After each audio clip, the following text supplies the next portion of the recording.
Chapter 1257. The entire Melon Manor seemed to have been wiped off the face of the earth, and even the ground sank by 1 meter. Your Majesty, how did you do it? Runbachian still found it incredible when he saw this move for the second time. Just like this, and then like this. The Empress raised her hand, pressed it down, and then spread it out. Runbachian was speechless. I probably projected my divine sense and wrapped it around every particle in this area. According to you, it's air or something else. Then, I densely packed them and pressed them down. It's like... The Empress clapped her right hand and said, just like this.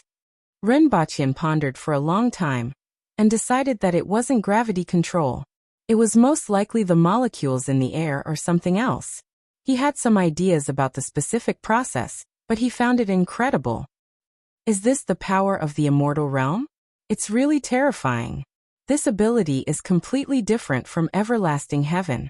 If everlasting heaven was still considered martial arts, then at the immortal realm, it had completely transcended that level. It was like the difference between mortals and immortals.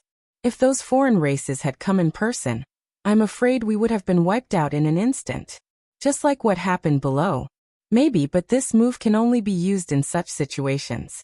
There's no chance to use it against an opponent of the same level, the Empress said. If you meet the god of the earth spirit again, who will win? We'll know after we fight. Maybe it's time to find the location of the earth spirit. Runbachian had long coveted the soul transfer and life transfer technology of the earth spirit. He didn't have this ability in the past, but now that the Empress had reached this level, he could make plans early. Well, it's over here. I know you can see it. Did you say that Charles Melon ran away? Runbachian said a few words through the communicator and narrowed his eyes. He sensed danger when you were heading to Philadelphia, so he escaped first. I'm looking for his location. He can't run away, but give me some time. Before that, you can get rid of the rest of the Melon family. Watching his family members die one by one, his brothers, sisters, sons, and nephews die one by one, and then waiting for death, that would be a better punishment for him. I have to say, you really know how to talk. I want his position within a day. Watch him, don't let him escape. After switching off the communication device, Runbachian tilted his head and said, the main culprit escaped. This guy is quite vigilant, but it's useless. Let's find the others first. Charles Melon sat in the flying car and looked at the screen in front of him. A man and a woman stood in the air. As the woman's hand fell, the entire manor was erased. This scene caused Charles Melon's entire body to tremble. Fear. A person with this kind of power shouldn't exist in this world. There shouldn't be such a person on Earth. Then his eyes turned bloodshot. The Melon family's manor that had been passed down for generations, the glory of the Melon family, and the collection of so many generations were all gone. I will kill you. Charles Melon squeezed out a few cold words from between his teeth. Also, I will kill the person who gave you the information. I will make him die a painful death. After squeezing out these 2 sentences, Charles Melon leaned back in his chair and began to calm down. Anger didn't make people stronger. Instead, it would make people lose their minds and reveal flaws. This was a saying that had been passed down in the Melon family. The most important thing now was to hide well, and then find the person who gave the information to the man and the woman. At the same time, a conversation was taking place in another place. Mr. President, you'd better mobilize the satellites and the network to find the location of that Melon guy. Otherwise, only God knows if those 2 people will vent their anger on you. After all, this is a precedent, right? You don't want to betray your countrymen? No. They betrayed the United States first and even Earth. They also caused big trouble for the United States. They never considered the interests of the United States. You just found those who did things that shouldn't have been done. To describe it in one word, it should be a traitor. No one will blame you for this. Everyone will understand that the Musk family will be on your side. Yes, the United States is our United States. We are on the same side. Okay, I'll wait for your good news. Hurry up. They don't have good tempers. You know that. For the next half of the day, Charles Melon experienced the most torturous moment of his life. His clansmen died tragically one after another. They didn't even know what happened when they died. A company executive was suddenly smashed in the head in the office. A clansman who was on vacation was suddenly killed by a falling plaque while shopping. The news of the tragic deaths of his clansmen reached Charles Mellon's ears. It almost drove him crazy. However, what made him even more unable to accept was the deep fear. Those two people were looking for him. He couldn't leave the slightest trace. Otherwise, the Charles Mellon family would immediately disappear from this world. In one afternoon, he changed his location 3 times. This was the first time in his life that he experienced this kind of fear. It was also the first time he understood how terrifying it was to be searched by those two people. I found him. He's in the City of Angels. I've already sent you the address. He just moved here and shouldn't leave for 2 hours. We'll modify what he saw. He won't notice that you're on the way. Yes, when you appear in front of him, his expression will be very interesting. I'm looking forward to it. Runbachian hung up the communication device, stretched his back, and said, I found him. It's faster than I expected. The Mellon family is still missing 4 people. However, it's better to find the main culprit first in case he runs off like a rabbit again. You lead the way. The Empress said faintly. This kind of action wouldn't make her feel happy, but the person who framed her had to be punished. After dealing with that guy and getting rid of a few key figures from the Mellon family in Dugan, she couldn't be bothered with the rest. An hour later, the two appeared in the City of Angels. At this time, Mellon already felt that something was wrong. There's a family member 30 kilometers away from them. Although I've already informed him to hide, according to their speed and well-informed information, he shouldn't be able to escape. Why haven't I received any news yet? Where are they going? No, they've been here before. Oh no, this is the previous video. Someone used it to replace the real whereabouts of the two people. Charles Mellon was horrified. He felt as if someone was squeezing his heart so tightly that he almost couldn't breathe. Quick, get out of here. Charles Mellon quickly got up and walked out. Polly. Charles Mellon shouted for his bodyguard. Prepare the flying car. However, when he opened the door, he didn't see Polly, but a man and a woman who were like demons in his eyes.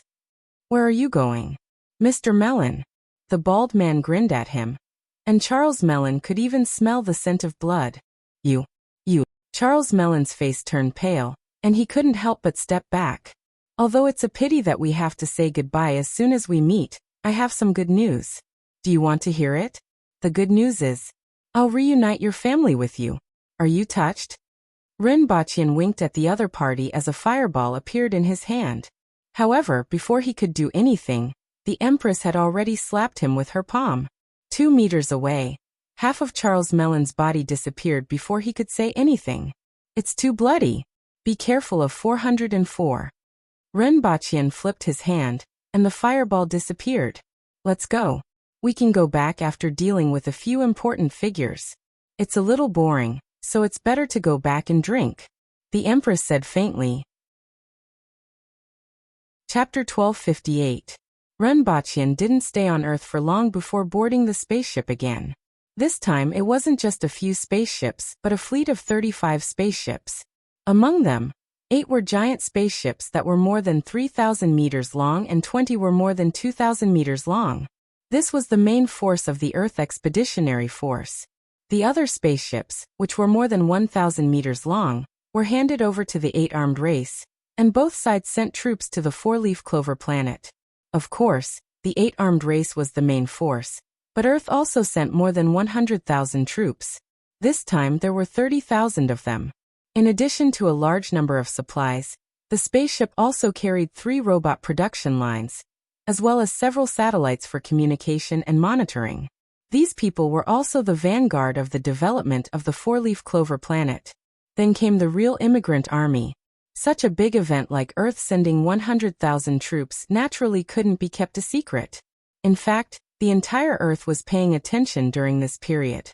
Just like what had happened before, when a country or civilization reached a certain level of development and hit a bottleneck, the most common way to alleviate internal conflicts was to go to war with foreign countries. This was the case now. After more than 100 years of peaceful development, although Earth hadn't reached a limit yet, The social strata of each country had long been solidified. The conflicts between different social strata were gradually increasing, even reaching a sharp and dangerous point. Because of this, governments began to restrict the application of artificial intelligence in various fields a long time ago. However, this only delayed the outbreak of conflicts. Therefore, after the two sides signed the agreement, the news of colonizing a new planet was quickly announced to the public, and it immediately attracted the attention of countless people. Planets, colonies, vast lands, more resources and opportunities brought about by war and reclamation all meant development, status, and wealth. Of course, there were also many organizations that called for peaceful coexistence and common development with aliens, such as the Alien Human Rights Organization, the Alien Protection Association, and so on.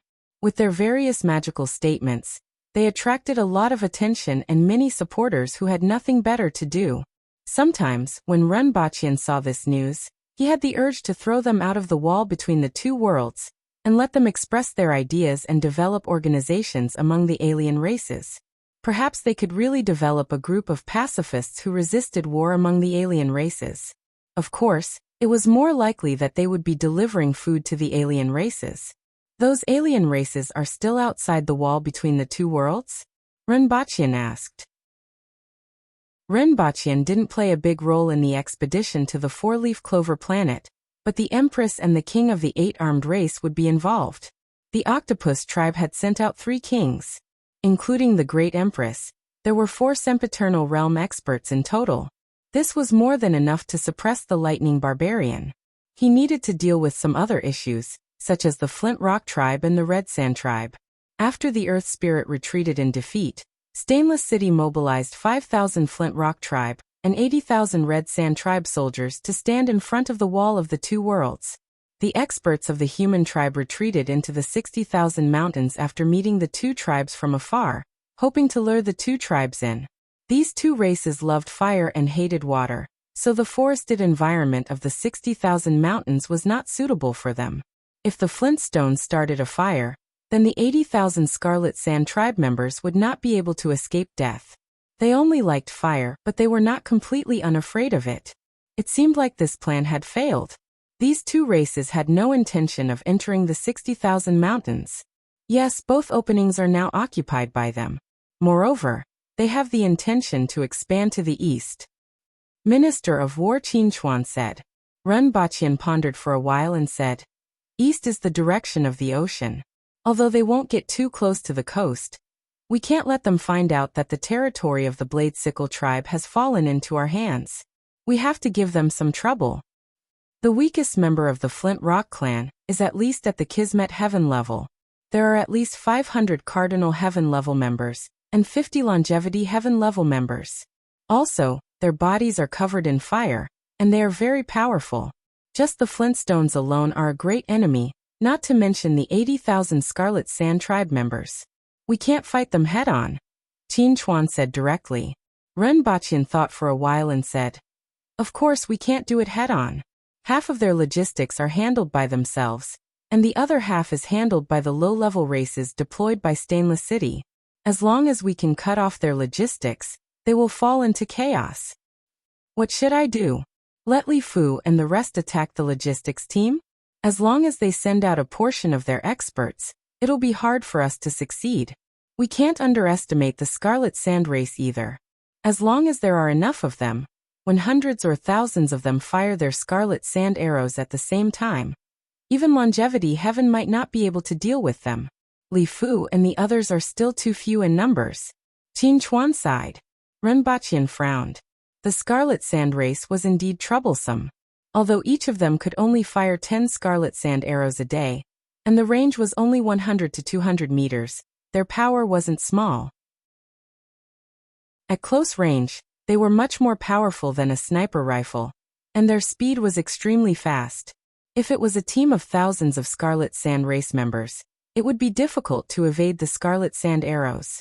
Even the Longevity Heaven experts would inevitably suffer casualties under such circumstances. However, as long as the 10 Scarlet Sand arrows were fired, the Scarlet Sand race basically wouldn't be a threat. Why don't we use electricity like how we dealt with Sickle? As long as we get some water on the ground and connect the electricity when they pass through, we can electrocute them all. Even if some of them are lucky enough to survive, the threat will be greatly reduced. Qin Chuan suddenly proposed an idea. Rinpoche looked at him in surprise. Putting aside the feasibility of this idea, Qin Chuan actually used his brain? Sir Qin, your residence ran into water 2 days ago and was electrocuted once. Even your beard was burnt. Lian Liang from the Department of the Army revealed Qin Chuan's secret with a smile. Then, Lian Liang flew out of the hall. We don't need to care about the miscellaneous grains that are being transported the most. We only need to pay attention to the earth fire fruit and flame rice. These two are the main foods of the flint rock race. They need to grow in a high-temperature environment and have high storage requirements. In addition to these two, they also have another type of food, the scarlet sand race. From the information, the living conditions of both sides are similar. The flint rock race provides protection for the scarlet sand race, and also uses them as food reserves. Both sides have a rather peculiar coexistence. As such, as long as the supply of earth fire fruit is cut off, they will fall into chaos. Even if all 80,000 of the scarlet sand race become rations, it might not be enough for them to eat for long. Moreover, the scarlet sand race won't give up so easily. The Empress, who had been staring at the information in silence, suddenly said. Everyone's eyes lit up upon hearing this. Your Majesty is right. As long as we destroy the earth fire fruit, they will kill each other without us having to do anything. Rinpoche nodded.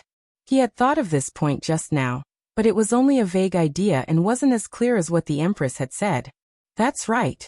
If it's just the earth fire fruit and flame rice, it will be a much smaller target. Moreover, it can be destroyed at low temperatures. There are many ways to think of. However, we have to destroy the other rations as well. We can't let Stainless City have it easy. As long as we let them fall into chaos, we will have less trouble. The White Lotus Society has been developing for a long time, and has a large number of believers. It's considered a large force in the vicinity of Stainless City, and it's time to get them into action. Moreover, it's a riot between some low-level races that won't be easily noticed in the early stages. By the time Stainless City finds out, it will already be too late. After a round of discussion, everyone had a rough idea of what to do. All that was left was how to implement it. At this point, Rinpoche was very confident. Some of the things that he had prepared for the Flint Rock race could be put to use now. Chapter 1259. Outside the two-world wall, in a mountain somewhere, there were a few small houses. Leader. There's news from the north. Su Jiaojiao knocked on the door, and saw a handsome and elegant middle-aged man sitting cross-legged in the room. His long hair was scattered on the ground, and there was a layer of dust around him. Oh, Lin Dong opened his eyes. His gaze was like two unsheathed swords. However, that sharp feeling disappeared in the blink of an eye, as if it was just an illusion. They said that they want to mobilize the White Lotus Society to cause chaos among the foreign races and destroy their fields and food as much as possible. I can't do this without authorization, so I have to wake you up, Su Jiaojiao said. Lin Dong closed his eyes and pondered for a moment. Then he waved his sleeves, and the dust around him rolled up into a long dragon and rushed out of the door. It only exploded after dozens of meters and rustled down. I'm finally going to mobilize them, Lin Dong said softly. He and Su Jiaojiao had stayed here for 20 years, overseeing the overall situation of the White Lotus Society. As the situation in the White Lotus Society stabilized, there were not many times when Lin Dong needed to look over. He would often cultivate for dozens of days until the cultivation ended or Su Jiaojiao woke him up. This kind of life was indeed somewhat boring. Now that the White Lotus Society was finally mobilized, he was quite happy. As a famous religious expert and the leader of an evil cult, he liked to cause trouble the most. This was related to professional ethics. The collision of blood and fire, the watering of life, could form the most beautiful flower of faith. Lin Dong opened the map. Different races were marked with different colors. There were 31 mid-level races under Void Dirt City. Among them, 17 were dominant, and the White Lotus Society preached accounted for about a third of them. There were nearly 200 low-level races, among which the White Lotus Society could influence 70%. The relationships between these races were far more complicated than the many countries on Earth. However, Lin Dong already had a plan in mind. He spent half a day choosing his target. Then he made a plan and sent out the order. Next, he just had to wait for chaos to break out. 3 days later, 1,300 kilometers southwest of Void Dirt City, the Fly tribe with 2 pairs of compound eyes and the Short and Stout Rock tribe had a fight over water that would not attract anyone's attention. Even 2 villages would fight over a water source, not to mention 2 races. Moreover, they were from a low-level race. Although it was just an insignificant battle, the Flies came prepared and killed more than a dozen Rock Tua people. The next day, an even bigger conflict broke out between the 2 sides. The stronger Rock Tua tribe was ambushed, and over 100 of their tribesmen died at the hands of the Flies. The Rock Tua tribe's village was in an uproar, and all the youths gathered to fight against the other side. The result was still the Fly tribe's victory. A day later, the Rock Tua village was completely destroyed. Only a few people managed to escape. The Flies didn't take over the village either. Instead, they burned down the entire village along with the fields. Up until now, this battle had not attracted anyone's attention. At the same time, in several other directions of Void Stained City, fights between different races were taking place almost simultaneously, involving more than a dozen races. Soon, these ordinary fights over water, prey, or other trivial matters expanded. If one were to pay attention, one would realize that unlike the previous battles of occupying the other party's villages, farmlands, and hunting grounds, this time, it was more of burning everything down, and the participating races would retreat to their own territory. Soon, these fights spread to the mid-level races behind them. When the Hazy tribe behind Rock Tua sent out more than a dozen people, but they were intercepted and killed halfway, a chaotic battle began. One by one, the mid-level races that had long had conflicts with each other were implicated. In less than 2 months, this battle involved nearly 60 low-level races and 10 mid-level races, and the scope of this battle was still expanding. It was just like the Second World War that involved the whole world. Under the influence of the mastermind behind the scenes, the conflicts between the various races that had been suppressed by Void Stained City completely erupted. A large number of villages were massacred, and large areas of farmlands and forests were burned down. Even some of the races in Void Stained City broke out in small-scale conflicts. Lin Dong's side is doing well. At least 100 races have been involved in these 3 months, accounting for half of the races near Void Stained City. The farmlands and hunting grounds that have been destroyed occupy at least 1/3 of the area within a 500-kilometer radius of Void Stained City, Ren Baqian said with a smile as he held the report. Sure enough, this kind of thing still needs to be done by Lin Dong. He's really good at this. Is there still no response from Void Stained City? The Empress looked up and asked. Her hands didn't stop moving as if there was an invisible box between them. Her hands moved along with the surface of the box and pressed it from time to time. As she released her hands, the invisible box fell to the ground and created a small pit. Your Majesty is getting more and more proficient, Rinpochian praised. The box in the Empress's hands was actually just air, but it became solid in her hands. Although the Empress had been using cheats, she had put in a lot of effort. She then continued, "There's no response from Void Stained City. The Rolling Wind race has ruled that area for too long, and has long lost their vigilance. They don't care about the ordinary races, are arrogant, and regard themselves as noble. They even disdain to breathe the same air as the ordinary races. Just like raising pigs, they've long since raised themselves into pigs. Of course, this is also because they have the strength to suppress everything, so they don't care about anything and react very slowly. It's not just them. Even those intermediate races have a strong sense of racial superiority. Among the thousands of races, there are only 361 intermediate races, which is equivalent to 1/10 of the total. Furthermore, the stronger the race, the smaller the number of individuals, and the greater the difference in the overall population. The Empress leisurely said, "In that case, it's not easy for Void Stained City to react so quickly to the affairs of the human race. Actually, I'm very curious about what happened back then. The human race actually became the public enemy of all the races. Even after so many years, the thousands of races still didn't sit idly by after hearing about the human race. This isn't an ordinary enmity, Run Baqian said thoughtfully. These aren't important. In any case, they will die and we will live. The Empress snorted and looked up at Run Baqian. That batch of supplies should have been delivered. Are they really effective? Otherwise, I'll make a trip personally. We can't always leave everything to your majesty. You're just one person. Run Baqian shook his head. In theory, there shouldn't be a problem. The Flint and Red Sand tribes put charcoal in the boxes to maintain the temperature of the earth, fire, fruit, and flame rice. This time, what was sent to the front line was a dry ice manufacturing machine and a production line for 14 5 by 186 mm special bullets.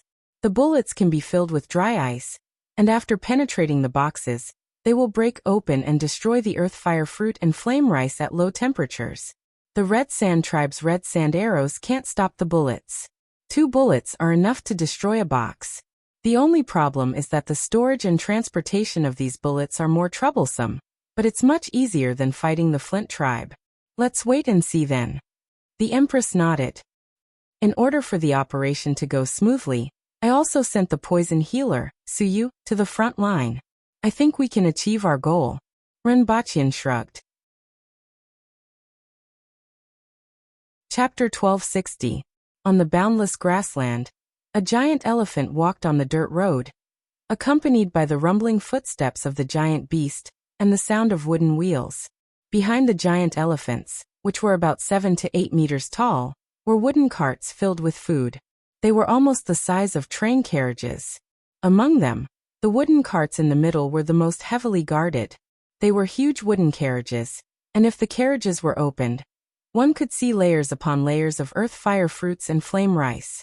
In the middle of the carriages was a fire pit used to maintain the temperature in the carriages. Surrounding the convoy was an escort team consisting of 3,000 Red Sand race members and 100 Flint Rock members.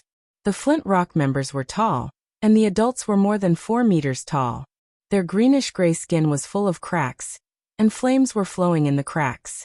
The Red Sand race members were hunched, and only about 1.5 meters tall. Their bodies were brown, and their heads looked like lizards. In the sky far away from this convoy, a miniature drone was hovering in the air and transmitting the situation of the convoy back to the stopover point not far away. Fire Serpent Tao Qian looked at the convoy on the screen and said, "They're here. 3,000 Red Sand race members and 100 Flint Rock members. This is twice as many as the previous convoy. After all, we just devoured a convoy a few days ago. They will definitely be prepared," Li Fu said. "There aren't many people in this convoy. We should be able to devour them directly." Tao Qian was eager to try. "Are there any experts in the convoy?" Li Fu asked. "There are 2 Flint Rock members with an energy value of about 35,000, and are advanced longevity heaven experts. However, they are slow and will retreat after one attack. They can't stop us." Tao Qian exclaimed in admiration. "This set of equipment is really convenient. We can know the enemy's every move from dozens of kilometers away, and even know their strength. Prince Ren is really an extraordinary person." Li Fu was silent for a moment. He had to admit that there were many functional items in Dayo, and they were all very useful. Run Baqian didn't lie to him. "Let's try out those things and see how effective they are. If they are effective, we won't have to fight them in close combat in the future. Although we can cover 2 kilometers in an instant, we won't be entangled by them. Besides, the Red Sand race's shooting range isn't that far." Not far away from the 2 of them, many experts were either quietly recuperating or making use of the time to cultivate. A very small number of people were doing other things. "My ebook is out of battery. Can anyone lend it to me?" "Take mine. Remember to recharge it." "Does Naruto have it?" "No, I don't read picture books." "Does Monk Lamp have it?" A few ancient race longevity heaven experts surrounded a jar and were smoking the scorpion pipe. The others stayed far away from them. Even a cardinal heaven expert would be seriously injured if he was accidentally stung by the scorpions in the jar, but it was better than nothing for a longevity heaven expert. Everyone, prepare yourselves. We will attack in an hour. Li Fu's voice rang out, and everyone opened their eyes. The few of them stuffed the ebooks into their backpacks. The gazes of the aboriginals, which had been in a daze, immediately cleared up. Half an hour later, a few slogans suddenly rang out from the advancing transport team. The entire team immediately stopped as a few black dots appeared in the northeast direction. Our tribely of people. Of humans, run of people, of, not only in the northeast, but also in the north, northwest, and east and west. There are at least 80 humans. There are at least 80 humans in the north, northwest, and east and west. How dare they attack in the grassland? This time, they won't be able to leave. After a short period of chaos, the convoy abandoned most of the carriages and formed 6 small phalanxes. More than 100 experts from the Flint Rock race were on the periphery, ready to entangle the humans. All of this happened in the blink of an eye. The Red Sand race discovered the enemies 5 kilometers away. It only took them half a minute to get into formation, but the humans were already 1 kilometer away. Both sides were extremely fast. Human, how dare you come? You can just die right here, shouted an expert from the Flint Rock race. Many people from the Flint Rock race were ready to attack. However, to their surprise, those humans stopped in the air 2 miles away. They had no intention of landing on the ground. Moreover, each of them was holding a 2-meter-long stick in their hands. What are they doing? As soon as this thought popped up in everyone's mind, they saw the black sticks suddenly burst into flames. Palm-sized bullets shot out from the muzzles. Intercept. Although they didn't know what it was, the Red Sand race still reacted. The 6 phalanxes instantly shot out countless scarlet sand arrows, forming a screen of arrows. The Flint Rock race waved their arms, swatting away the bullets in front of them. However, the speed at which the bullets were fired was extremely fast.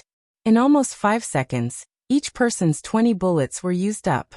Half of them were blocked, and when the bullets exploded, they immediately emitted a white mist, causing the surrounding temperature to drop instantly. That was the evaporation of the dry ice in the bullets. Large amounts of carbon dioxide filled the air. Many of the Flint Rock race people breathed in the carbon dioxide. The flames on their bodies retracted, almost extinguishing like candles in the wind. The other half of the bullets hit the boxes in the middle. Bullet holes filled the boxes and white mist seeped out of them. After the 20 bullets were fired, the human experts didn't wait for the other side to react. They disappeared in front of the 2 races even faster than when they had come. Most of the Red Sand race and Flint Rock race were confused. They didn't understand what had happened. They had used a pipe to shoot something from far away, and then run. Were these people messing with them? So cold. What is that? Why is it so cold? A few of the Red Sand race warriors shivered. Ever since the white mist appeared around them, the temperature had plummeted. It was like winter in the south. Not good. One of the Red Sand race experts suddenly thought of something. A few of them jumped onto the boxes and opened the lids. Cold air rushed into their faces. The fire in the boxes had been extinguished a long time ago. All the earth fire fruits and flame rice were covered in a layer of frost. The color had turned from fiery red to green. Only now did the 2 races realize that the strange weapons were used to destroy the earth fire fruits and flame rice. They opened all the boxes, and without exception, all the earth fire fruits and flame rice turned green and lost their effects. This time the transport team was in a dilemma. They were already halfway through their journey. Should they continue forward or retreat? If they continued forward, there weren't many earth fire fruits and flame rice left. But if they retreated, they would also waste time. Many of the Flint Rock race experts were furious. They pounded the ground to vent their anger, causing a fire. If the weather was drier, with the help of the wind, it would probably become a prairie fire. Fortunately, that didn't happen. The fire didn't spread too far, and was soon extinguished. The 2 races discussed for a while, and finally decided to go back the way they came. They also sent people back as fast as they could to prepare the earth fire fruits and flame rice. Success. They cleared out the carts. The earth fire fruits and flame rice were thrown to the side. The people who retreated looked at the scene in front of them and smiled. This operation was simple, and the results weren't bad. They didn't even have to fight with the other side to destroy the goods they were transporting. The things Prince Ren sent are really useful. We have drones to observe the other side's troops and weaknesses. We can attack them from 2 miles away. We can fight and leave as we please. They can't do anything to us. Yeah. With these weapons, we can play the foreign races in the palm of our hands. I watched a war when I was young. I didn't know that wars could be fought like this. How did they think of these dry ice bullets? What an eye-opener. They went back the way they came. This is an unexpected gain. However, they will definitely increase their troops next time. With more precautions, it won't be so easy next time. Next time we can attack at night. The two races don't have good night vision. They will only discover us when we are very close. By then it will be too late, Li Yuanzhu said. We have night vision goggles, so we can see their troops clearly even from 2 miles away. First set a small target, such as 1 second. Chapter 1261. 3 years passed on Earth. 1 second, Ren Baqian was in the palace, and the next second, he was on a spaceship. He walked out of the room, went to the command room, and found a seat to sit down. Boss. The captain of the spaceship was a Chinese man in his 40s named Shui Guo. He was tall and had a determined look on his face. Seeing Ren Baqian come in, he straightened his body and hammered his chest. Greetings, boss. Ren Baqian and Ren Wanyan had long invested a large amount of money in various high-tech companies, and aerospace was the most important. Due to his special status and contributions, Ren Baqian had also obtained many benefits that ordinary people couldn't obtain. From the beginning, the bases and spaceship manufacturing bases on Earth had sent many people to learn. The New Century Aerospace Company of the Ren family was currently the largest private aerospace company on Earth, and its main business was the manufacturing of spaceships. This spaceship was naturally Ren Baqian's. Today, New Century Aerospace Company had 4 giant spaceships, and this was one of them. It was also the most luxurious one. Ren Baqian rested his chin on his hands and looked at the screen in front of him. On it was the figure of the Empress. It looked like she was in the mountains. A few kilometers in front of the Empress was a tall figure in a sorry state. Not long after, the Empress caught up with Thunder Barbaric King. The two of them exchanged blows several times, and the surrounding mountains began to collapse. The shockwave was like a substance sweeping toward the surroundings. The soil, gravel, trees, and everything around the two of them were swept away. Not long after, a small half of a mountain peak was collapsed by the aftermath of the two of them. On the screen, Thunder Barbaric King was covered in lightning, and every time he attacked, there were charred marks around him. After a while, Thunder Barbaric King was smashed into the mountain by the Empress, creating a huge pit with a radius of hundreds of meters. It was as if a meteorite had fallen. Even so, Thunder Barbaric King was only injured but not killed. He jumped up and spat out blood as he fled. These Thunder Barbarians have caused too much damage to our spaceship. We can't get close at all, Shui Guo said. Ren Baqian nodded. These Thunder Barbarians were good at using thunder and lightning, which was very destructive to technological products. Once an arrow hit the spaceship, all the equipment on the spaceship would be instantly destroyed by the electric current. The war between the 8-Arm race and the Earth Alliance army had been going on for 2 years. Whether it was technology or experts, the Thunder Barbarians were far from being a match. The biggest advantage of the Thunder Barbarians was that they were all soldiers when they fought on their own. However, the high-tech weapons of mankind were the least afraid of the human wave tactics used by low-level soldiers. Thunder Barbarians below the Cardinal Heaven level were like targets in the face of a large number of air cannons. Even Cardinal Heaven level Thunder Barbarians couldn't resist the electromagnetic cannons. As for the experts above the Longevity Celestial Realm, there were naturally experts from the 8-Armed race to deal with them. During the past 2 years, the Lightning Barbarians had been forced to retreat step by step. Now there were still a small number of Lightning Barbarians who were trapped in a corner. However, there were still many Thunder Barbarians harassing the land occupied by the humans and the Babai race. Often, when the Thunder Barbarians waved their arms, a group of people would riot. In the past 2 years, it could be said that they had killed many people. The number of the Thunder Barbarians was less than 80 million, only 20% of the number before the war.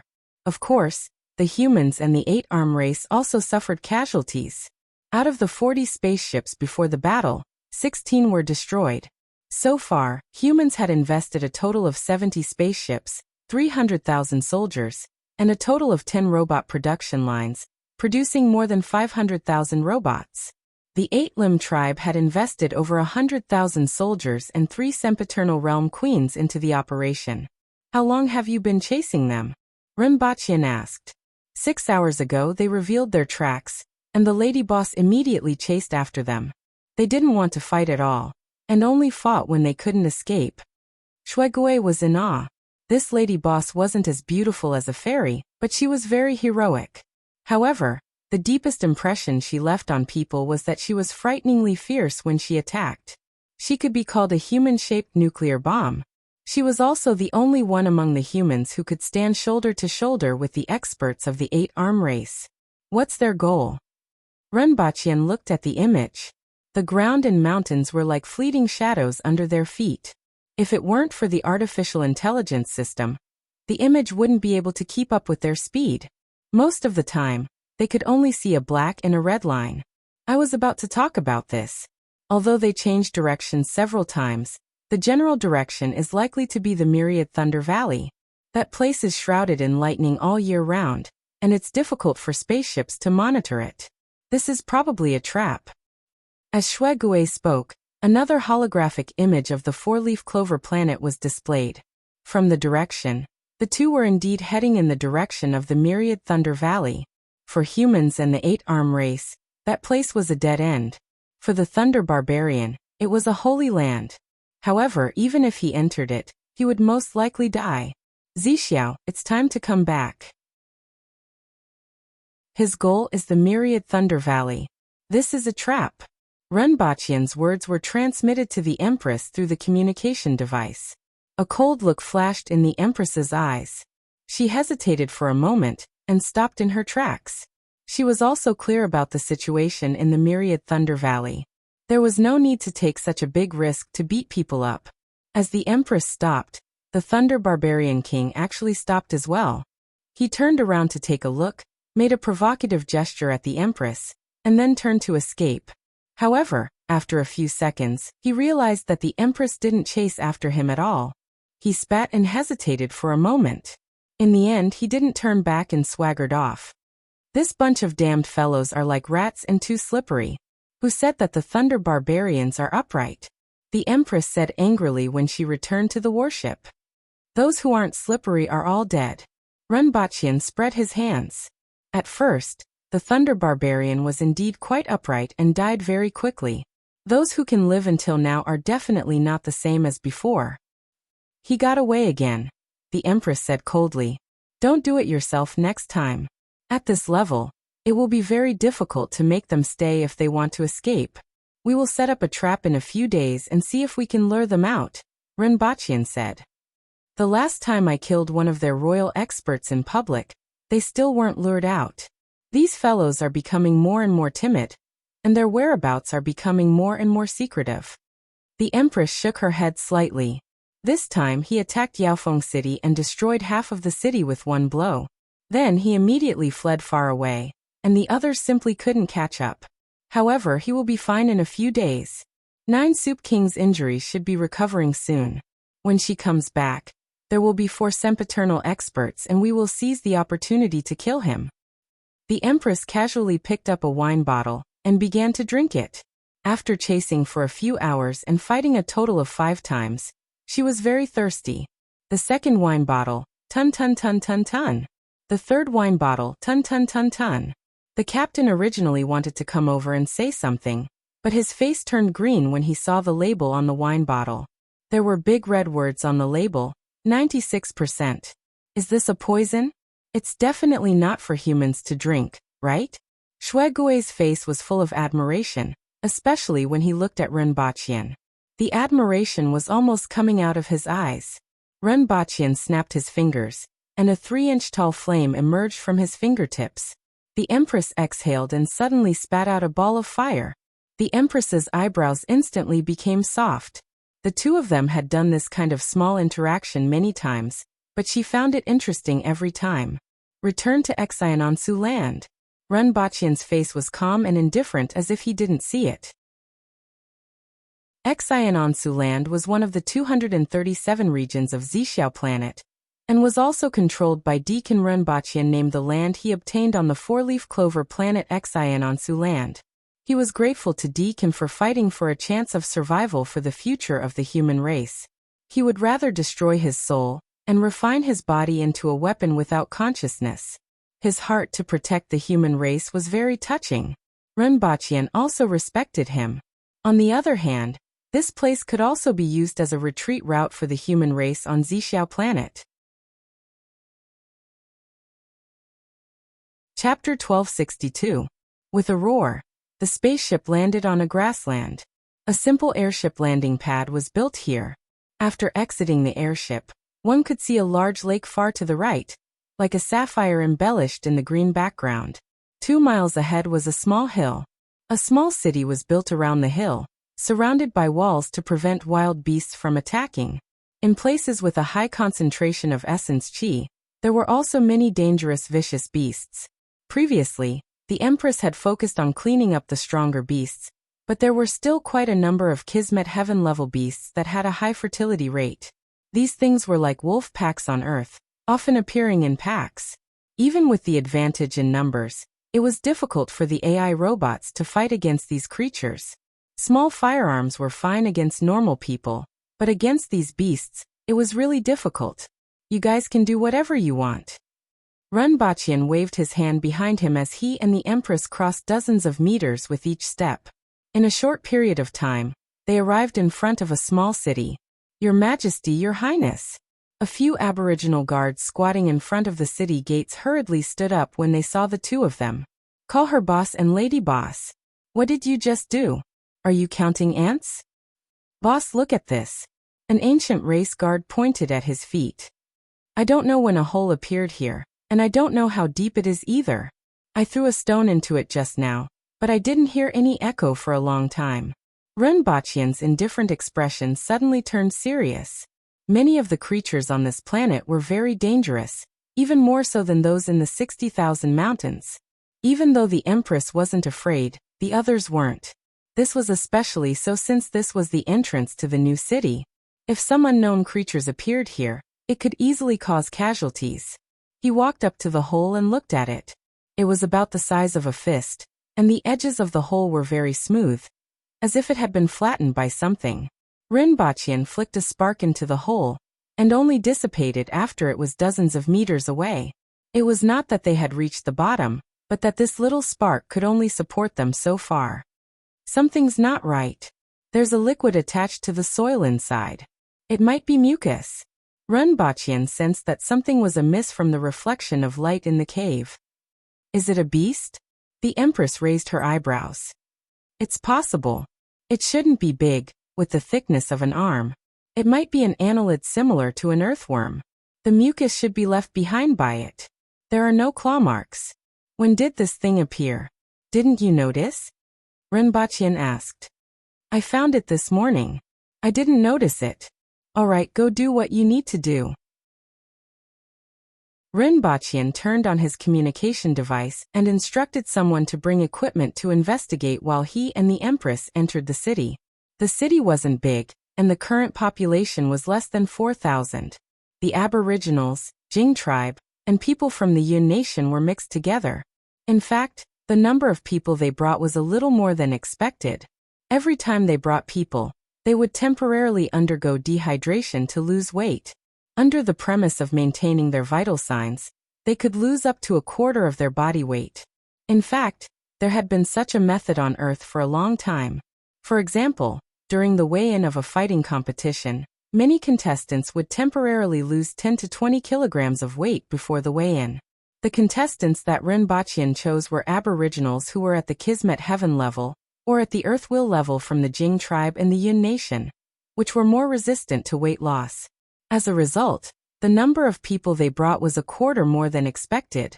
However, even if there were 10 times more people, it would still be too little for a city.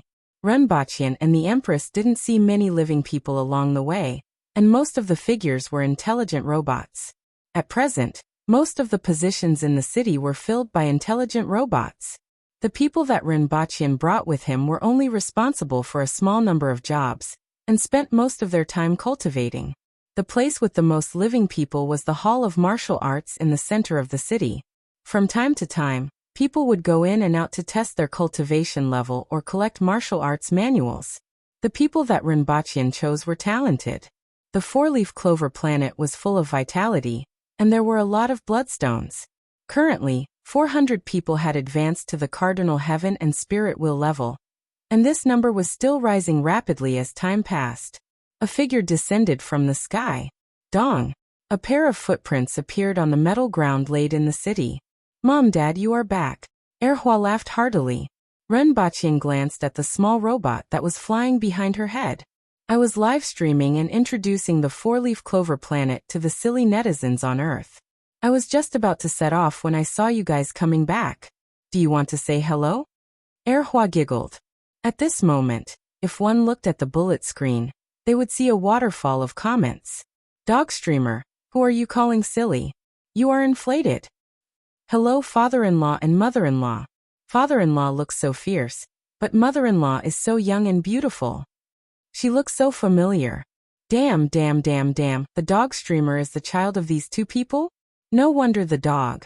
Ahem, no wonder the streamer is on the four-leaf clover planet. Immigration hasn't been opened yet, and those who can live there are indeed extraordinary people.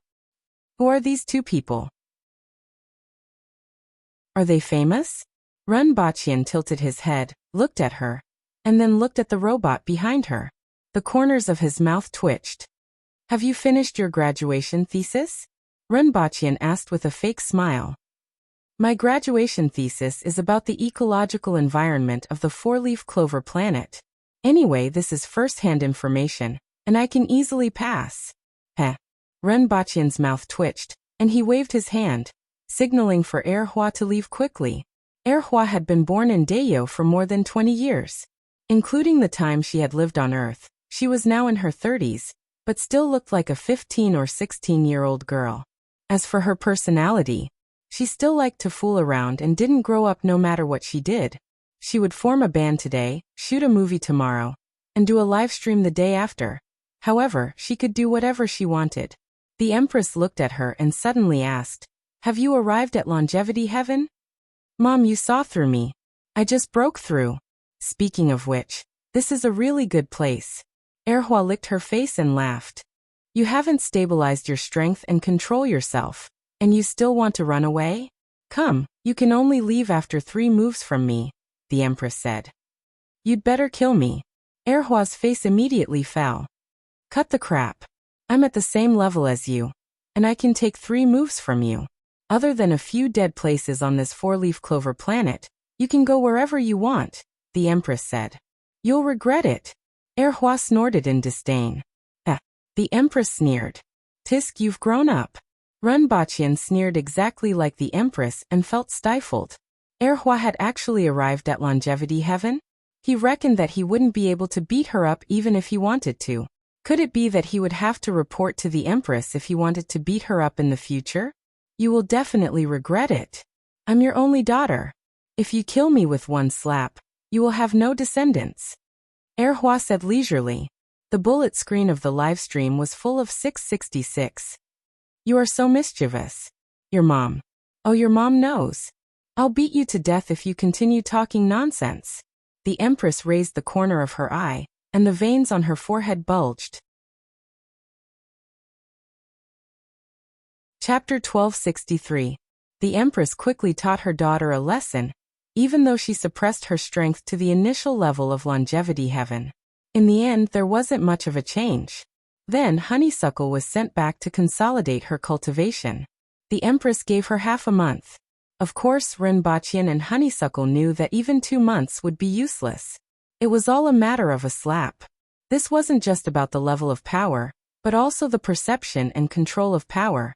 Honeysuckle couldn't compare to the Empress in any case. Renbachian thought that Honeysuckle would be well behaved for about 3 days before sneaking away.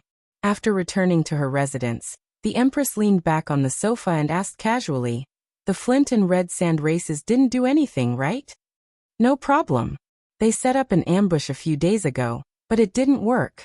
These two races have very high body temperatures, and they can easily be found even if they bury themselves underground at night. 3 years on Earth was 1 year on Zhixiao planet." Li Fu, Li Yuanju, and the others made full use of their small numbers, accurate, ruthless, and fast attacks. With the help of various technological items, they always appeared when the two races didn't expect and destroyed the earth fire fruit and flame rice in an instant. They succeeded 6 times this year. The most recent transport team consisted of 500 people from the Flint clan and 3,000 from the Red Sand race. They even set up an ambush, but they were still ambushed. There were more than a dozen disturbances or internal strife between the two races at the border between the two worlds. The Flint clan at the front line devoured nearly 10,000 of the Red Sand race. Now that the two races had separated, the Flint clan only had 2,000 people left, and the Red Sand race had increased their troops to 120,000. The two races were guarding the two gaps. The Flint clan's food supply has long been cut off, and they will probably have another internal strife in 10 days. After this, they may all evacuate, Renbachian said. Unfortunately, the Red Sand race is too cowardly. Otherwise, they would have enough troops to devour all of the Flint clan. Useless fellows. Their only value in life is as food. They are no different from pigs. The Empress snorted. She didn't like people like the Red Sand race who regarded the Flint clan as a higher race. Even if they were treated as food, they only dared to defend and not resist. Renbachian shook his head and said, "The gap between a mid-level race and a low-level race is too big." For example, as long as they reached adulthood, they would have the strength of a cardinal heaven expert. This was something that the lower races could not compare to. The adult warriors of the Scarlet Sand race only had the strength of a 4-way heaven expert. Only the 100-man captains had the strength of a Kismet heaven expert. The number of experts they had was far from comparable to the Flint Rock race. The middle-grade races had a higher starting point, and many of them had the strength of a Kismet heaven expert upon reaching adulthood. Moreover, the upper limit was also high. It was possible to have experts at the Immortal Realm. For example, the 8-Arm clan and the Thunder Barbarian. At least, the 2 clans in the Horn Dragon star system had experts at the Immortal Realm. On the other hand, the strength of the lower races when they reached adulthood was generally at the 4-way heavens, or even lower. They were about the same as ordinary humans, and basically did not have any powerful masters. Therefore, there were only 400 mid-level races and high-level races among the 10,000 races. The total number of low-level races was 100 or 1,000 times that of the two, but they were still objects of domination and enslavement. However, there were a few exceptions, such as the former human race. Renbachian took a few fruits and slid his palms across them. The skin of the fruits fell off like snowflakes. "You've improved as compared to the past few days," the Empress said. "Yes, my control and materialization of the metal element have become more accurate," Renbachian casually said. There was nothing to be proud of. It could only be said that his control and use of his own ability had become more brilliant. However, compared to the Empress and Lu Hua, he was mentally exhausted. "Actually, your progress is also quite good," the Empress said as she took the fruits. "I don't need anyone to comfort me." Renbachian laughed. "I'm already very satisfied with the progress I've made. I'm speaking the truth. That technique of yours is indeed unique. It gathers the wishes of all living beings, and uses the pure portion to strengthen your soul. If it wasn't for the fact that you haven't trained in a special technique to focus your soul, with the strength of your soul now, it would be sufficient for you to condense a divine weapon. Compared to others, your speed is many times faster," the Empress said softly. Renbachian shrugged his shoulders. However, compared to ordinary people, he couldn't compare to cheats. However, it didn't matter. He wasn't good at martial arts. Even at his current level, the number of times he fought with others could be counted on one hand. "Your coronation ceremony will be held in a month. Don't run around for now. You should go back and prepare in a few days." Renbachian suddenly remembered something. Got it. Be more diligent, human emperor. This is righteousness. No matter what you do, you have to be righteous and follow the hearts of the people. Originally, this so-called human emperor was to make the three nations pay tribute every year. Unexpectedly, after it was announced, there was an uproar both inside and outside the court. Not to mention the Aboriginals, even the Jing tribe and the people of the Yun nation were quite enthusiastic about this without any opposition. Instead, from the commoners to the officials and wealthy merchants, they all praised it. After all, the changes in Dayo were obvious to all. It could be said that Dayo was changing with each passing day. Anyone who was slightly older would know how prosperous Dayo was compared to 20 years ago. Not to mention, there were 3 other nations for comparison. The most simple point was that Dayo hadn't starved to death due to natural or man-made disasters for the past 10 years. Now that Dayo had begun to tighten the household registration system, it was difficult to obtain a household registration in Dayo without a certain skill. In more than 20 years, Dayo's population had expanded from less than 200 million to 700 million. Among them, the Aboriginals had only increased from 10 million to 30 million. And this was the result of Rinpoche's efforts. Erotic books, adult magazines, and high subsidies for childbirth were published one after another. Even so, the Aboriginals' population had only doubled. Without childbirth subsidies, the Jing tribe and the Yun nation's population had increased from 130 million to 680 million. Now the Aboriginals had become a veritable minority. Got it. Stop nagging. Rinpoche felt helpless when he saw that the Empress didn't care. Forget it, let her be. There is one more thing. After you ascend to the throne, there must be more seats for the Jing tribe and the people of the Yun nation in the imperial court. Now that these 2 regions have completely assimilated, it isn't a good thing to keep them out. Moreover, you are the human sovereign, the sovereign of the human race. Everyone is under your rule. The people have given you righteousness, so you must give them justice. Last time, you complained that I was nagging. Today, this matter must be settled. This time, the Empress took some time to speak. In that case, set up a new remonstrance officer who will be in charge of the news. He will be divided into the Ministry of Information and the Ministry of Remonstrance. The Ministry of Information will be in charge of supervision, while the Ministry of Remonstrance will be in charge of correcting omissions and admonishing. These 2 departments will participate in the imperial court and carry out the duties of remonstrance officers without any real power. Rinpoche nodded and said, "All right, I will go back and inform them to select some officials from the various regions who can also transmit the voice of the people." The 2 of them discussed for a while and settled some matters. The person who was previously ordered to investigate the cave outside the city gate also came to report. "I'm glad to be able to serve you, boss and lady boss." The person who came in was a robot with 4 arms and the mask of Old K. It was one of the 3 robots in charge of most of the affairs in the city, Old K. In fact, these robots could already be made to look like humans, but because of some previous incidents, there were already regulations on Earth. Companion robots could use the same appearance as humans, but the level of artificial intelligence would be limited. High-intelligence robots had to be distinguished from humans in appearance. "Old K, let's skip the pleasantries. What did you find?" "There was a very shocking discovery," Old K said in an electronic voice. He stretched out his hand and pointed, projecting an image in the air. "I have arranged for miniature robots to go in and investigate." They found a space 500 meters underground, and a creature that isn't on the list of known creatures. The image started with a tunnel that was advancing at an extremely fast speed. After turning a corner and advancing another 100 meters, it suddenly rushed out of the tunnel and was surrounded by darkness.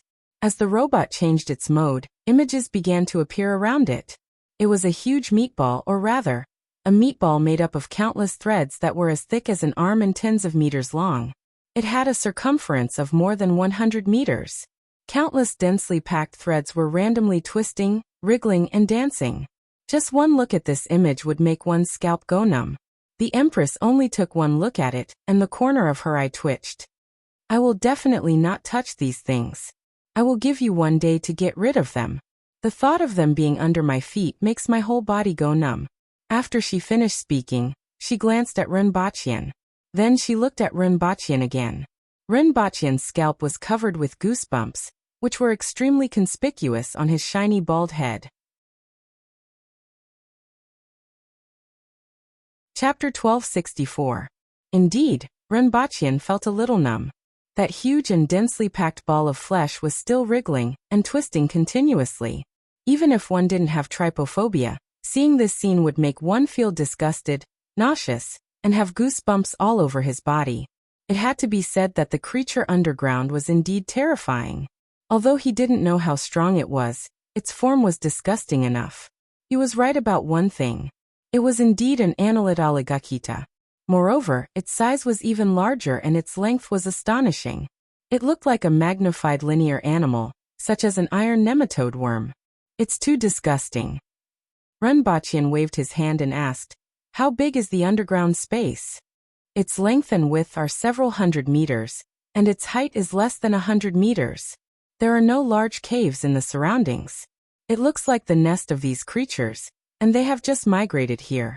Old K said, then controlled the image to show the scene outside the meatball. In other words, they created such a space underground? Are you going to stay here for a long time? Let's test the strength and weakness of these creatures first, and think of a way to get rid of them. I don't want to be neighbors with such creatures. These creatures may be afraid of fire, light, or salt. We can make them dehydrate, drive them away first, and then kill them. Right now, this thing was underground not far from the city. If he didn't kill them and ended up getting revenge on them instead, it would be troublesome. It would be best to drive them far away first. After everything was settled and Old K was sent away, his communicator lit up. He pressed a button, and a 5- or 6-year-old loli appeared in the air. She was wearing a bikini that was not even half the size of a palm. "Hello, Master. Do you want some lolis today?" The little lolis had an expectant look on her face. The Empress immediately turned her head away. "Cut the crap. Whose communication request is it?"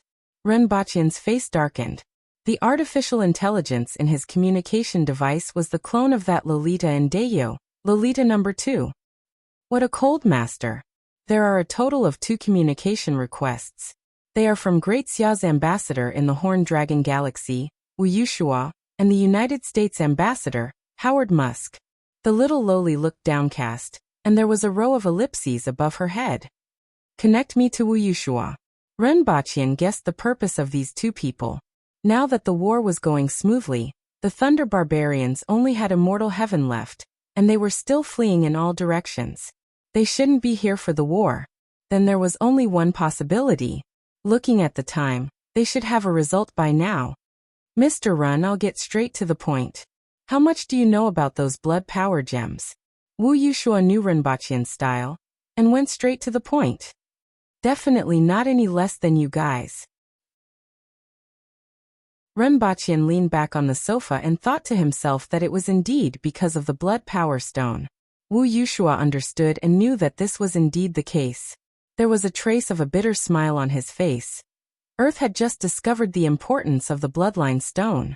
The strange elements within the bloodline stone could react with many substances and produce wondrous changes. It involved many aspects, including new alloys, new weapons, and new ways to use energy. It could be said that the blood power was one of the humans' greatest gains in the Horn Dragon Galaxy. When he excitedly went to contact the octopus race, he received a shocking result. When they first went to the octopus tribe, he signed an agreement with them and obtained the rights to sell the blood power stones for the next 10 years. It could be said that all the blood power stones excavated in the past 10 years were in his hands, except for the ones used by the Ba-armed race. After understanding this, Wuxia couldn't help but admire Renbachian's sensitivity and foresight. All the countries had been busy for a long time, but Renbachian had actually obtained the biggest piece of the pie without anyone noticing, and obtained such an important resource. "We need to have a good talk, Mr. Ren," Wuxia said. "I can sell about 90,000 tons of blood power every year, which means that I can sell 270,000 tons now and 90,000 tons every year in the future," Renbachian said. As for the 150,000 tons of blood power that he could exchange for a total of 2 25 million tons in 15 years, it was impossible for him to take them out. He even asked the Empress to inform the other party and keep this matter a secret. Otherwise, it wouldn't be a good thing if he owned more than all the countries combined. The country wants them, and they won't treat you badly in terms of price, Wuxia said. 200,000 tons and 70,000 tons every year after that, Renbaqian said. It didn't matter if he sold them all to the country, but he wanted to use them to exchange for some things. For example, arranging for personnel to enter the laboratories of other countries, to learn some technology and guide some research directions. At the same time, it could also be used to get some countries to relax their control over some resources. These two were related to the development of new weapons and the development of the New World Aerospace Company. Whether it was the new weapons or this company, he was still quite concerned about them. The former involved the war in Dayo, and the latter involved the right to speak in this era of the universe. Mr. Run, are you in Ansu land now? Let's talk face to face, Wuxia said. A few hours later, Wuxia arrived at Juyue City. Juyue City was named after the 9 moons birthstone, which meant sapphire. It referred to the lake outside the city, which looked like a sapphire on the ground when seen from a high altitude. Another point, which was probably the most important, was that the city was built in September. Shortly after entering the city, Wuxia was attracted by a few men and women who occasionally passed by the roadside. The men were as strong as bears, and the women were beautiful and valiant. However, both men and women had fierce looks on their faces. He could tell at a glance that these people weren't humans from Earth. He had long been aware of the situation in Juyue City. The origins of these people were presumably the same as the Empress's, a secret that wasn't a secret among the higher-ups. Wuxia put on a monocle and saw that the energy values of these people were between 3,000 and 4,000. He immediately understood that these people were so-called cardinal heaven experts, which were also classified as heaven-level experts on Earth. China now had some heaven-level experts, and which one of them wasn't like a treasure? However, here they were just some ordinary people. Just this point alone was enough to make people envious. The meeting with Renbaqian after that was simple. Both sides didn't haggle over the details and reached an agreement. In addition to the resources that he deserved, he obtained 2 main points. Before the Empress reached the immortal realm, Renbaqian obtained Ansu land during the multi-party meeting. After the Empress advanced to longevity heaven, she participated in many battles with the Thunder Barbarians, and obtained another piece of land on the continent where the Thunder Barbarians were located. This time, the 2 pieces of land were swapped together to facilitate management and development. The other point was that Ansu land would be one of the places for immigration.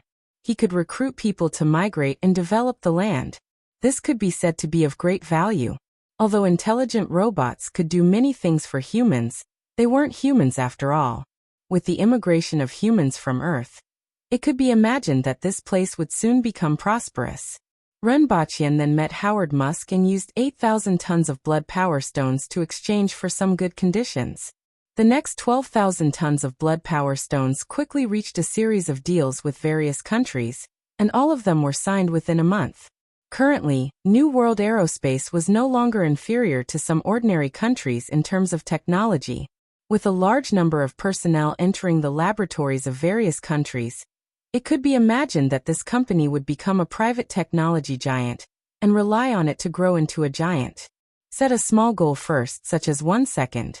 Remember, book house. Chapter 1265. Boss, your express delivery has arrived. Sign for it and give me a good review.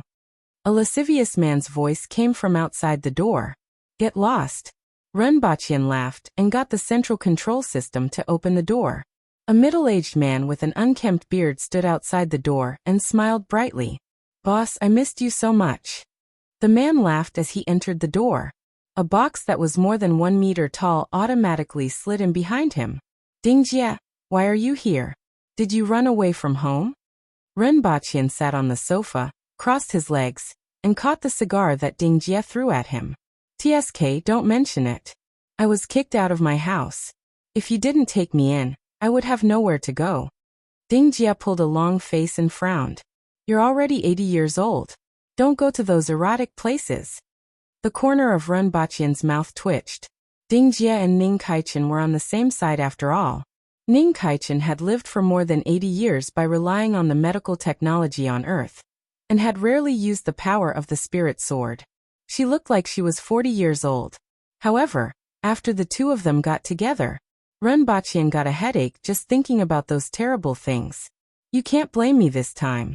Boss, she actually said that I was a prostitute? I can't bear to listen to this. How can I be a prostitute? I'm so handsome, and it's the time for a man to have money and status. How can I be a prostitute?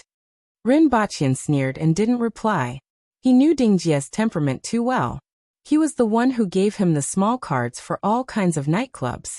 If Ren Baqian didn't hide it for him, the Empress would probably have turned him into ashes. What I did is called mercy. Mercy, do you know? That's Chu Liuqing's mercy. Ding Jie took a big puff of the cigar and exhaled smoke as he spoke with assurance. What did he say? The marshal of the bandits and the son of the hooligans. Bandit Marshal Yi Luqing is famous everywhere. It's Chu Liuxiang. Bandit Marshal Yi Luqing is a rapist. Ren Baqian finally realized what Chu Luqing was. Without this addition, who would have thought that he had changed Chu Liuxiang to Chu Luqing? It was said that Ding Jie had also graduated from university and was a teacher for the first few batches of winged cavalry warriors for 2 years. In the end, he became more and more ignorant and incompetent. Fortunately, this fellow's ability to get things done had become more outstanding. He was smart and capable, and he had done a better job under Ren Baqian over the years. The most important thing was that Ren Baqian quite liked that this guy would joke around with him. There weren't many people like him nowadays, and there were only 2 or 3 of them on Earth. If the boss says it's fragrant, then it must be very fragrant. But why do I remember it was mercy? We might not be talking about the same person. Ding Jie chuckled.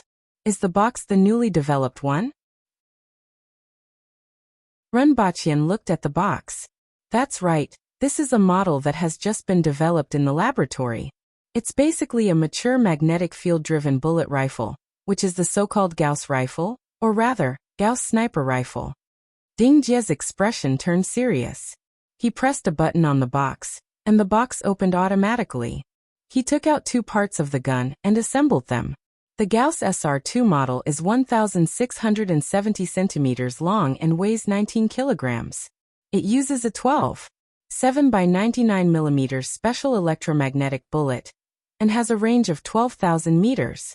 It can easily penetrate the frontal armor of a tank and can even be used to attack a spacecraft. The bullet can travel at a speed of 4,112 meters per second. As each shot needs to be recharged, the firing rate is 1 shot every 3 seconds. Its biggest weakness is that the recoil is too strong. An ordinary person's shoulder blade will be smashed by 1 shot. A Xian-level expert needs to wear a special half-body armor to use it. A Xian-level expert was a man-will expert, and was much stronger than an ordinary person. However, it was still difficult to control such a weapon. Ren Baqian held the gun in his hand and sized it up. It was black in color, had distinct edges and looked very high-tech. There was a translucent black outer shell on the outside of the gun barrel, and he could see the metal rings inside through the passport. The stats of this gun weren't low. The most important thing was the bullet speed. The bullet of an ordinary gun traveled at a speed of about 400 meters per second. The anti-aircraft machine gun bullets that he used in the past traveled at a speed of about 1,000 meters per second. The bullet of this Gauss SR2 model could travel at a speed of more than 4,000 meters per second. Even a Cardinal Heaven expert would find it difficult to react. As for the experts from Longevity Heaven, if they were to be targeted by more than a dozen of these guns in an open space, they would probably die with a grievance. Zixiao, let's go and try out the gun. Ren Baqian excitedly called out to the Empress, who was watching a television series in her room. Hello, Lady Boss. Seeing the Empress in red, Ding Jie immediately became well-behaved. He stopped smoking his cigar and placed his hands on his knees like a primary school student in class. What gun? Why did you call me? The Empress didn't have much of an opinion about guns since they weren't a threat. She didn't get impatient when Ren Baqian called her out, but she didn't really care either. As for her identity, it wasn't a secret anymore. Most of the time, she wouldn't specifically say me. Gauss gun. From the stats, it can even threaten longevity heaven. Runbachian patted the black, high-tech gun in his hand. Oh. The Empress's interest was piqued when she heard this. The three of them arrived outside the city. There were already a few pieces of metal placed there. Among them, the thinnest piece was equivalent to the main armor of a tank, which was 1 meter thick and had the defense of average steel. The other two pieces were double and quadruple respectively. Ding Jie eagerly loaded a magazine and passed it to Runbachian. A blue electric current flowed on the metal ring outside the barrel. Chirp. The sound of the gun sounded like the chirping of countless birds. Runbachian felt a force coming from the butt of the gun. It was equivalent to a punch that weighed about 300 to 400 kilograms, landing solidly on his shoulder. Then he charged the gun again and fired. After firing 3 shots in a row, Runbachian stepped forward to check the 3 pieces of metal that were 1,000 meters away. The first piece was directly penetrated. Even the bullet hole on the surface of the metal was dented inwardly and covered with black marks. The second piece barely penetrated. As for the third piece, there was no need to check it out. Try shooting me with a gun. The Empress began to get interested after watching the whole process. The power of this gun was much greater than before. Standing 1,000 meters away, Runbachian fired the gun. The Empress stretched out her hand and grabbed the bullet in her palm. However, there was a black mark between her fingers that fell off in an instant. Not bad. The Empress crossed 1,000 meters and came in front of them. Even though this gun wasn't a threat to her, it was still a little threatening to the practitioners of longevity heaven. Ding Jie immediately became more well-behaved. He was even more impressed by his boss. He was much more powerful than Ning Kaichen. His boss was still alive and well. He was simply a role model for men. Where's Erhua? I don't know where he ran off to. Runbachian raised the gun, aimed through the scope, and quickly locked onto a small figure. It wasn't big because it was too far away. In fact, this 4-clawed bird looked a little like a dragon in Western mythology, and also a little like a pterosaur. Its strength was probably between the advanced stages of Kismet heaven and the beginning stages of Cardinal heaven. Runbachian pressed the trigger. Press the trigger. Press the trigger again. Press the trigger again. A clip of bullets was fired. Finally, he saw the little thing in the scope explode, leaving only a broken limb that fell from the sky. A big guy that was 3 meters long and had a wingspan of more than 8 meters was destroyed by a single shot. This showed how powerful it was. This scope isn't smart enough. It needs to be simpler and more accurate. Runbachian had a plan in mind and threw the gun to Ding Jie. How much does it cost? 120,000 yuan. One bullet costs 130 yuan. What about the failure rate? The failure rate of this thing isn't bad, but it needs frequent maintenance and specialized equipment to be repaired. In addition, the bullets need to be stored in a special anti-magnetic box. Compared to traditional firearms, it's a lot more troublesome, but the power is worth it. Can we get the blueprints and manufacturing data? Think of a way. It shouldn't be a problem. We have to get the blueprints and data. In addition, we have to order 5,000 guns, 1 million bullets, as well as supporting ammunition boxes and equipment. In addition, the guns must have a smart lock chip. The smart lock chip had to be installed. With this thing, the sniping scope wouldn't be able to fire against certain people, and it had to be uploaded to the data center. Set a small goal first, such as 1 second. Remember, booksellers. Chapter 1266. The train sped through the wilderness. Not far away was a highway with vehicles coming and going. Most of them were trucks, mixed with many small cars.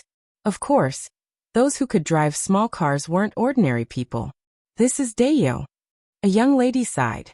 This was the 3rd time in an hour that she had sighed. A middle-aged man was sitting beside her, looking out of the window in a daze. Father is here, right? The lady asked. I don't know the exact location. I only know that he's in the south, on the other side of the 60,000 mountains, the middle-aged man replied. He hasn't been back for so many years and I've never seen him except for his portrait. In addition, I've always heard you guys talk about him. When I'm in the martial arts world, people treat me with more courtesy when they hear that I'm from Huashan Heights, the lady said faintly. He always carried you when you were young, but he left later on because of some matters. You will know the details when you reach the capital, the middle-aged man said.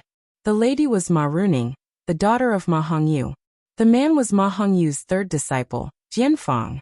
He was also the most promising among Ma Hongyu's disciples, and had already attained the spirit will level. He sent Ma Runing to the capital, and then went to the border between the two worlds to train. There were many things that Jianfang didn't know how to say, so he changed the topic and said, Dayo is very different from Great Xia. Indeed. I've heard of this train for a long time, but this is my first time riding it. It's much more comfortable than a carriage. I heard that Dayo used to be the poorest and most barbaric country in the world. Ma Runing asked. Indeed. There's a joke that before the Empress got married, she would receive many gifts on her birthday, which were used to buy weapons and equip soldiers. At that time, the technology of every country wasn't passed on to the aboriginals. Jianfang laughed. This isn't funny. Ma Runing gestured for Jianfang to lower his voice. There were already people glaring at them, and a few tall aboriginal men were glaring fiercely. It's nothing. This was said at a banquet by Sir Tong, the Minister of Works. Prince Ren also laughed after hearing this. Dayo was indeed poor at that time, but it's completely different now. It's interesting to talk about what happened back then, Jianfang explained with a smile. As soon as he said that, everyone's expression immediately softened. That Prince Ren is an extraordinary person. We should be able to meet him this time, Ma Runing asked curiously. Ever since she could remember, she had seen all kinds of things that came from Dayo, from toothpaste, perfume, spices, glass, comics, phones, and even popular cotton home clothes. Ever since she was young, she had always felt that Dayo was a beautiful and affluent place with all kinds of novel things. Later on, when she heard about the situation in Dayo, she still felt that it was incredible. It was only later that they found out that it was a single person who had changed the entire Dayo. He is indeed a strange person, and also an interesting person. Jianfang could not help but laugh. Back then, when he and his master came to Dayo with many experts, the prince hosted a banquet to entertain them. No one had expected the location to be a brothel. With the strength of the Empress, this prince was indeed very daring. However, this prince was indeed very interesting. This time, I'm going to attend the human emperor selecting ceremony. I'll be able to see him then. Apart from that, I'll also pay him a visit in private. While they were talking, a few black boxes that had been hanging at the top of the train suddenly lit up. An 8-horse tractor. It's fast and powerful. Most importantly, it's fuel efficient. There are repair points in every major city. Suddenly, a few pictures of the new tractor appeared on the screen, along with a string of advertising slogans. What followed was a scene of a brightly lit night under a tall building. A bearded aboriginal man sat at the table with a glass of dark green wine in his hand, and a jar beside him. During the 12 years of the king's reign, we enjoyed the taste of success. It's the Minister of Revenue, Sir Tong, Jianfang said in surprise. What's this? Ma Runing looked at the box curiously. I don't know either. There are new things appearing in Dayo every day. I haven't been here for a few years. However, it looks a little like the old street videos that taught people how to read. This is even more convenient. You can watch it anywhere. Furthermore, the things inside are different. Jianfang laughed. Following which he asked the person on the other side of the aisle. May I ask, brother? It's a television. It was released a few months ago. You are from Great Xia, right? The big screen on the street that you mentioned was actually recorded content and played on the street. However, it has been changed to this kind of real-time television program, which is different every day. You are right about one thing. This kind of television can be watched anywhere. It's indeed very convenient to buy one and put it at home. This person, who was from the Yun nation, explained with a smile. However, he looked like he was looking at a country bumpkin. I see. Jianfang suddenly understood. Good afternoon, ladies and gentlemen. This is the current affairs news at noon, Today, the Jing and railway has been completed and will begin operation in a few days. This railway also signifies that our country's railway development has basically stepped into small cities. It is reported that our country's Ministry of Works is about to start laying network lines. In a few days, desktop computers will officially enter thousands of households. Yesterday, the inspection team found that the quality of the milk provided by the students at Nanhu Primary School in Nanhu City did not meet the standards. They have entered the questioning stage, and the person in charge of the school's logistics department has been placed under supervision. Ma Runing stared blankly at the content on the television. After a long time she sighed and said, "This is Dayo." She had already sighed 4 times in more than an hour, which showed how shocked she was by what she had seen and heard along the way. At the same time, many people were sighing the same way. For example, Great Xiao's prince Xia Yan, who had just arrived in the capital. In fact, he already felt aggrieved. Qi Zixiao went to Great Xia to snatch a dragon, and snatched the rest within a few days. That was the lifeblood of Great Xia. However, no one could stop her. This was because she was not as strong as others. He grew up listening to his father, and the people around him talk about the glory of Great Xia. However, as he grew older, he understood that the glory of Great Xia was only in the past. The current Great Xia had fallen to the point where they had to pay tribute to Dayo every year. This time, he felt the gap between the two sides even more when he came to Dayo. In terms of education alone, Dayo had used big screens on the streets and alleys to teach people how to read for the past 20 years. Nowadays, except for some isolated villages, there were very few people below the age of 40 who were illiterate. In addition, Dayo also opened public schools, primary schools, and secondary schools in all the cities. They even provided free lunch. Just these alone were unbelievable. However, at this time they were actually punished because of substandard meals. This showed the importance that Dayo attached to education. With Dayo's current governance, as long as they didn't go against the trend in the future, the gap between the two sides would only grow.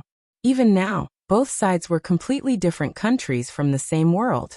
Every year, there were countless people from Great Xia who wanted to pass through the rear court to come to Dayo. One had to know that ordinary people had never been within a radius of 50 kilometers of their homes. Those who were able to understand the situation in Dayo and had the guts to pass through the rear court were at least more knowledgeable, and courageous than ordinary people. Many of them were even educated people or gentry. These people were also the cornerstones of a country.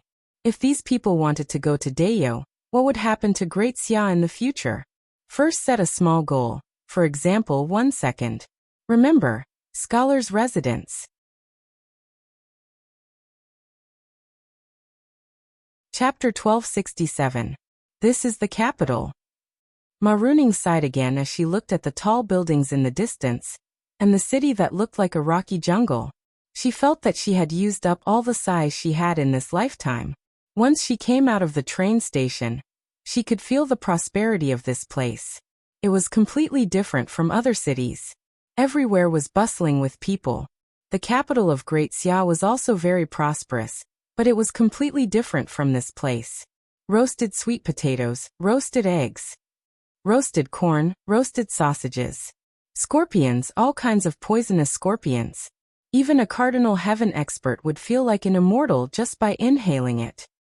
Mutton skewers, square heaven alpine crooked horn sheep, 20 yuan per skewer, free if it doesn't taste good. When Ma Runing smelled the aroma of food, she felt energized after a long journey. She looked around and saw that there were people everywhere. There were actually food streets on both sides of the train station.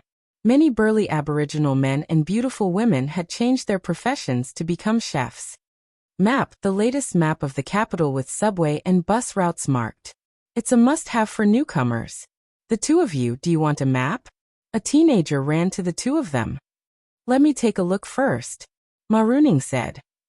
Look, this is the latest version. Bus routes, subway routes, major markets, shopping centers, tourist attractions, and even some well-known shops are all here. With this, you can travel alone even if it's your first time in the capital. The teenager was young, but his eyes were sharp and his mouth was fast.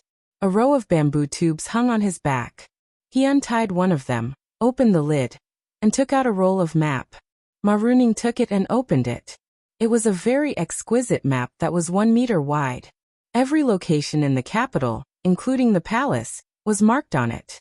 Furthermore, the regions were divided by color, and the bus routes were marked with different colored lines.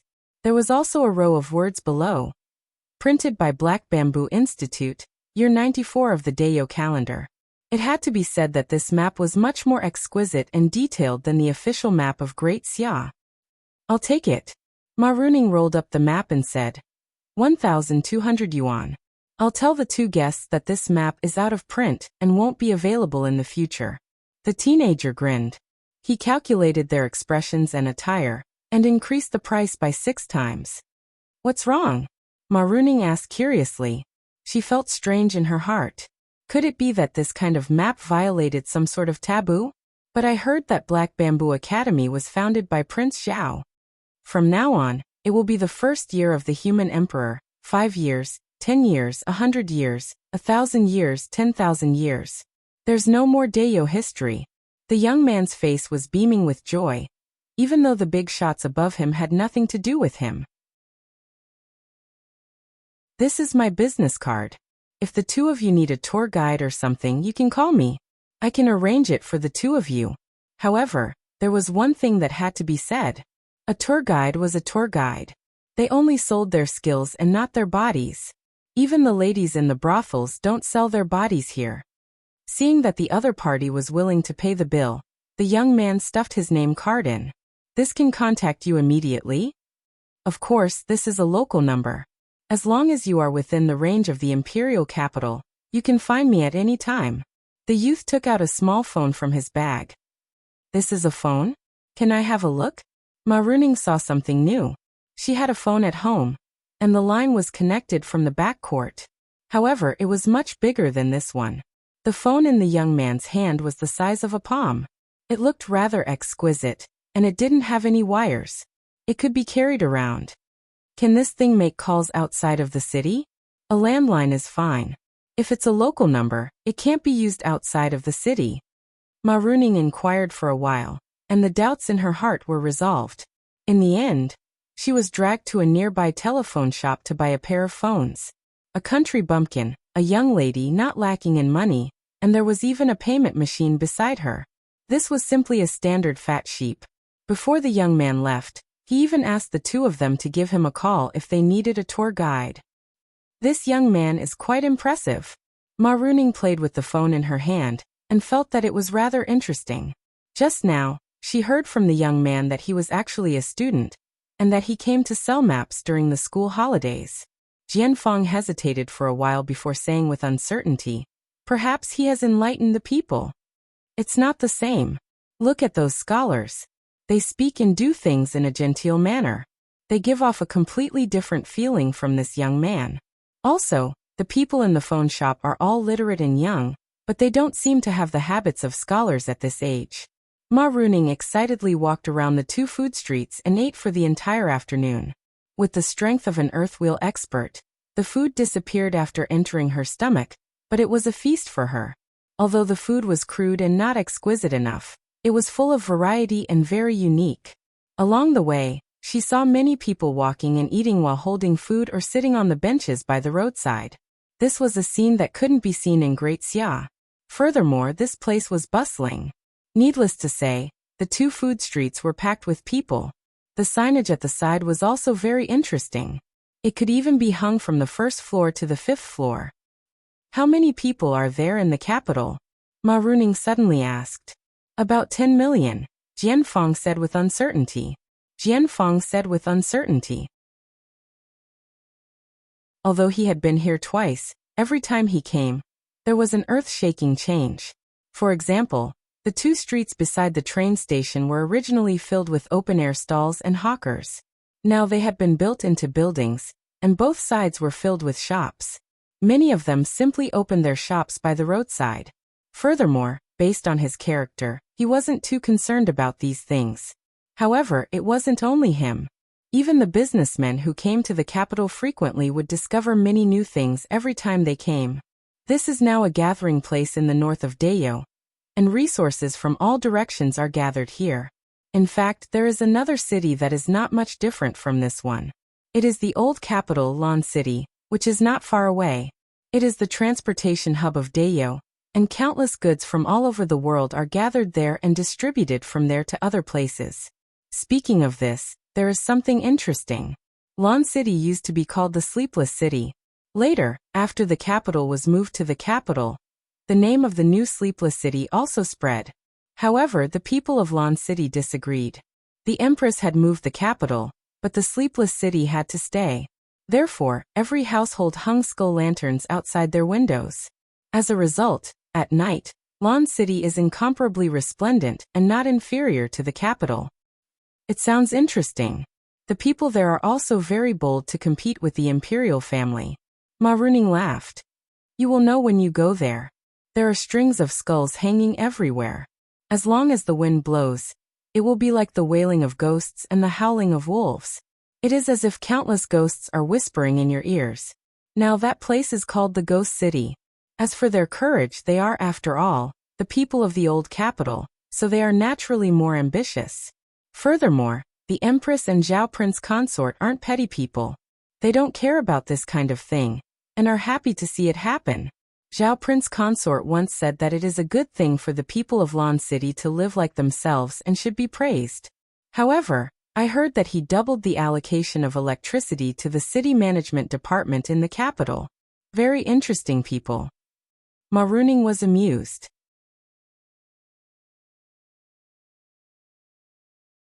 Chapter 1268. Ma Runing met Renbaqian in a side hall of the palace. Just like what she knew before, he was bald, had a metallic luster to his skin, and looked a little fierce. When she first learned about this prince a long time ago, she thought that such a smart person must be a refined person. Later, a picture in the newspaper made her put that idea out of her head. There were more than 30 people in the hall. Some of them, like Ma Runing, were descendants of top experts, and 2 of them had even fallen in the depths of the 60,000 mountains.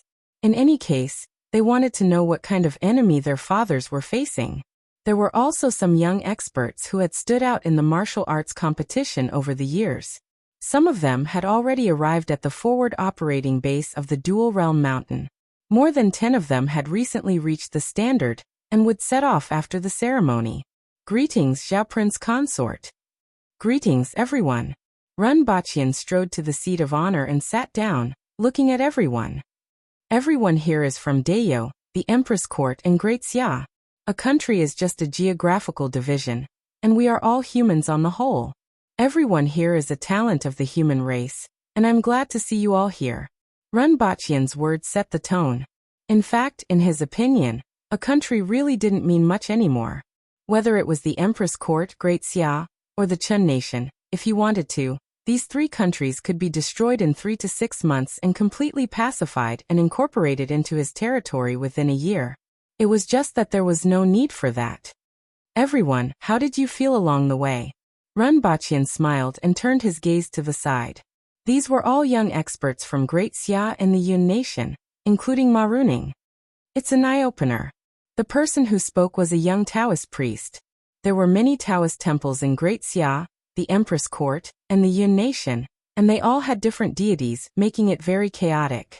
This Taoist priest came from the Baiyun Temple, where an elder, the once world-famous Taoist priest Baiyun, had died in the 60,000 mountains. It's indeed an eye-opener. Everyone sighed. In just 20 years, Great Xia had changed a lot. However, compared to Dayo, it seemed to be a different world. Dayo seemed to have gone through hundreds or thousands of years, and had a completely different look. This shows that my efforts over the years haven't been in vain. Renbaqian smiled. It is also what your seniors have been protecting. The survival and prosperity of the human race. The world-famous experts 20 years ago, and the rising stars of recent years have been fighting and fighting on the edge of life and death all day long. They have been accompanied by desolation, loneliness, and death. It is all for this. I know what you want to know. In fact, this is not a secret. It's just that if it were to spread out, it would easily cause panic and slow down the development of the human race. Therefore, It has always been circulated within a small circle. Although there's news about the outsiders, it's not very detailed. You guys have to pay attention to this in the future. It's not necessary to keep it a secret, but try not to spread it around. I know what's happening in a certain corner of this world, and what some people are doing. He didn't mind letting people know about the existence of the foreign races, but he wouldn't let everyone know about the current situation of humans.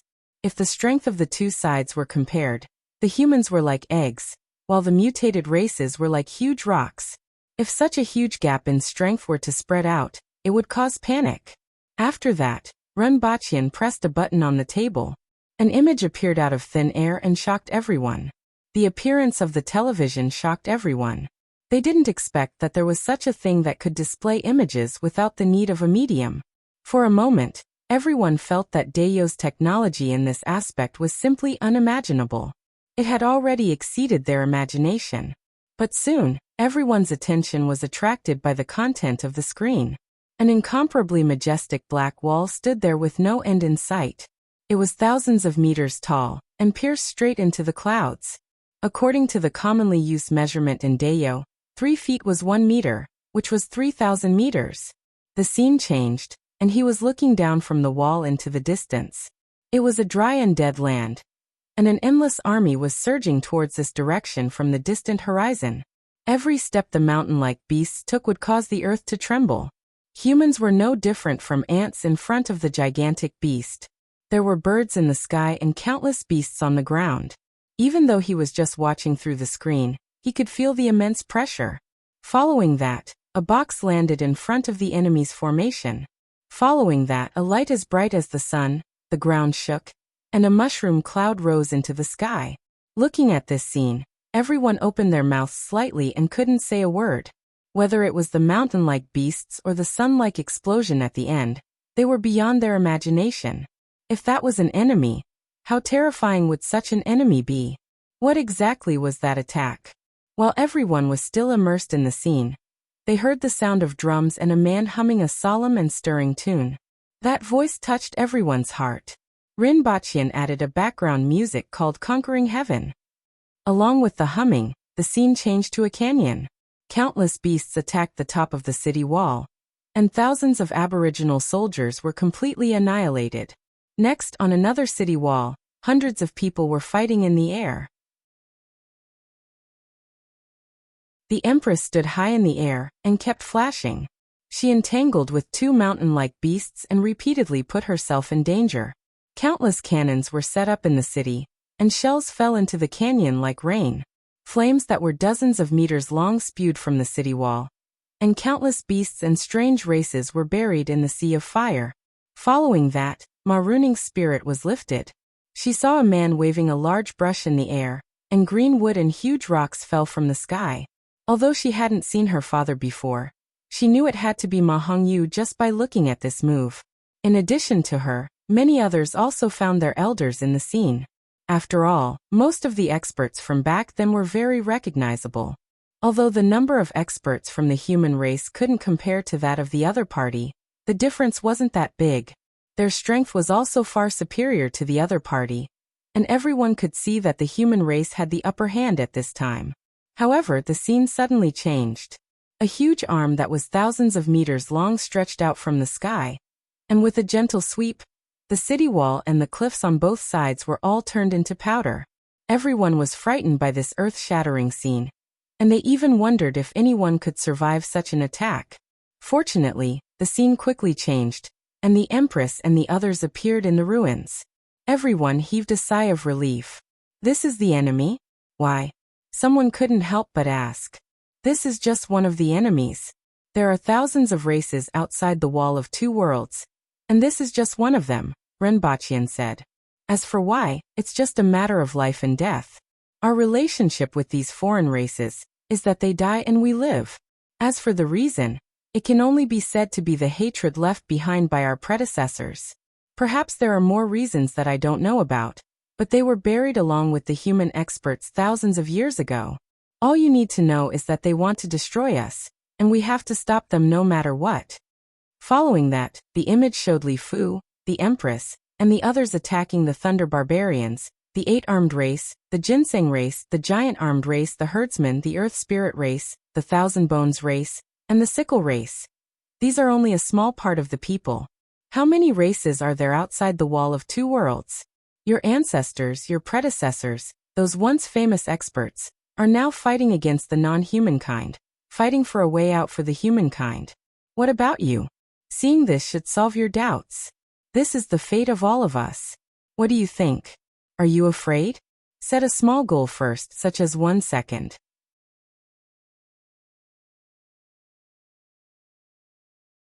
Chapter 1269. I'm willing to travel with all of you and fight to the death against the foreign races. It's not a pity if I die outside the borders. Someone immediately said. Although many people didn't say anything, their expression said it all. Rinpoche smiled. Young people were always easy to incite, but it was always a good thing to be courageous. Like I said, this war isn't up to us to choose whether to accept or not. Back then, the human race was driven here from the area outside the wall between the 2 worlds. You should all know about the origin crystal and its effects. The most important part of the origin crystal is vitality, and the vitality in that area is far more abundant than here. Compared to that place, this place is just a barren wasteland. The human race was driven here. Now that the 2 sides have met again, their goal is no longer to drive them away. If it weren't for the existence of the human race back then, the human race would have been exterminated. Now their goal is to destroy the human race. Everyone was as shocked as before. After listening to Zhao Prince Consort's words, they finally understood how critical the situation was. Ma Runing suddenly realized why her father hadn't returned home in 20 years. So that was how it was. I'm not telling you all this so that you can fight the foreign races to the death. We don't need you young people now. It's to let you know the crisis in the future and the urgency of time. Improve yourself as soon as possible so that you can fight for a chance of survival for the human race in the future. You are all the talents of the human race, and each of your lives is precious. Your talents and efforts are the future of the human race. Now there are 2 places for you to train in. When the time comes, we will arrange for you and give you as many origin crystals as possible. You just need to do what you have to do. Finally, it's still the same thing. It's not that this news can't be spread, but don't say too much about the specific situation to avoid causing panic. After Rinpoche had a detailed discussion with everyone finally understood where the experts had gone and what kind of situation they were facing now. Well, let's put this aside for now. Although the foreign races are strong, the human race isn't easy to bully either. Our individual strength isn't comparable to the foreign races, but we have a lot of powerful weapons. We have been doing this all along, so you don't have to worry too much. One more thing. Do you want to move your family here? The imperial court will provide for your family in any city in Dayo. Rinpoche's words made many people from Great Xia and the rear court think about it seriously. After coming to Dayo and seeing everything, Dayo was already in a completely different world from the other nations. Even if he didn't have to think about it, his family members and descendants would have a better development in Dayo. In the afternoon they drank tea and chatted. In the evening they hosted a banquet. When the ceremony for the emperor was about to begin, Rinpoche spent most of the day talking to everyone in detail, making them feel that he valued them. Are you done with your work? After returning to the palace, the Empress lay on the sofa and ate some fruits. You're already at the Human Emperor Hall in 3 days. You're the first emperor throughout the ages. You should be excited about becoming the Human Emperor, right? Rinpoche couldn't help but sigh as he looked at the Empress, who was becoming more and more homebody and losing her image. He had been busy these past few days, and it had nothing to do with her. I'm so excited. I was so excited that I ate 40 kilograms of fruits in the afternoon. The Empress said faintly, making Rinpoche feel exhausted. I don't want to talk to you, he said angrily. Your lover, the one called Lady Zhu. What's wrong? Rinpoche tilted his head and looked at her. He was curious why she mentioned her. The Empress knew about Lady Zhu's situation, and even went to the brothel to see her. Rinpoche liked the music that she played because it calmed one's mind and made him listen to it when he was tired from court work. She's in the palace. Do you want to see her? I asked her to play in the afternoon. She played pretty well, but there wasn't much excitement. I didn't want to do anything and just wanted to sit here in a daze, the Empress said leisurely. I didn't see you move when you weren't listening to the music. Rinpoche was so angry that he laughed. Someone send Lady Zhu back, Rinpoche called out. You will be busy tomorrow. This time, the censor promoted a total of 12 people from the Jing tribe and the Yin nation. The highest is secondary class, rank 4, and the lowest is rank 6. All of them have the right to participate in court discussions. In addition, 4 people have entered the Ministry of Revenue and the Ministry of Works. Your Majesty, you have to meet these 16 people and at least give them peace of mind. Rinpoche placed his hand on the Empress's calf and gently stroked it. Got it. In fact, I can't even give them peace of mind when I see them. I'm afraid that these people won't have an easy time, and they might not be willing to be promoted, the Empress said softly. These 16 people definitely wouldn't have a good life if they were thrown into the hands of the Aboriginal barbarians. No matter how good one's mouth was, it couldn't compare to a punch. In particular, it was easy for the censor to offend people. If these people were to be reported, they would probably be beaten up in court. We have to take it step by step. After these people enter the court, there will be more and more people from the 2 races entering the court to participate in court discussions in the future, Rinpoche said. He had wanted to take this step for a long time, but only took this opportunity to implement it now. Even though the 3 races had begun to integrate over the past 20 years, it was another matter to let the 2 races enter the court. Dayo belonged to the Aboriginals, and only the Aboriginals should be in the court. This included Tong Jinye, Qin Chuan, and the others. It wasn't a small matter to let more than 10 people enter the court to participate in politics, and there would be a lot of resistance. Not to mention other things, it was estimated that there would be a fight on the first day, and those people would be crippled. If the Empress wasn't in the palace to suppress everything, it would be troublesome if there was a fight. It was a good excuse to use the Emperor's coronation as an excuse. However, the Empress was right about one thing. At least half of these people weren't willing to enter the court. The other half were more responsible and were ready to fight for a way out for the people who came after them. The next afternoon, the Empress and Rinpoche met these people in the side hall. Among them, the oldest was no more than 50 years old, and the youngest was 35 years old. They were all earth wheel experts, and there was even a spirit wheel expert among them. The Empress encouraged them, and they expressed their gratitude one after another. As far as Rinpoche knew, a few of them even wrote their wills after returning. Rinpoche didn't know whether to laugh or cry. Going to court was more dangerous than going to war. It was the 15th of August, the day before the Emperor's palace. The entire capital was in a festive mood, and the number of people on the streets increased by 30%. They were all here to witness the coronation. Rinpoche didn't stop them. Although it was easy to cause accidents with so many people, the imperial court didn't care about these things. Is someone causing trouble? Rinpoche listened to the report from below, and suddenly frowned with a cold gaze. Yes, the day before yesterday, there was a big fire on Phoenix Mountain, and the 2 peaks were covered in white ash. At that time, I felt that this was man-made and kept investigating. In the past 2 days, there have indeed been people spreading rumors that Your Majesty has been punished by the heavens for being the Emperor, and is not tolerated by the heavens. As a result, this disaster has occurred. Have you found out who it is? Yes, it's the Bamboo Mountain sect. They are all remnants of the previous dynasty. One of them is called Bamboo Mountain Taoist, and his common name is Chen Dongqiu. Chen Dongqiu? I remember that the last emperor of the Yin nation was called Chen Dongsheng, right? Your Highness is perceptive. This person is Chen Dongsheng's cousin who has long been missing. In the end, he became Bamboo Mountain Taoist, and has recruited some remnants over the years.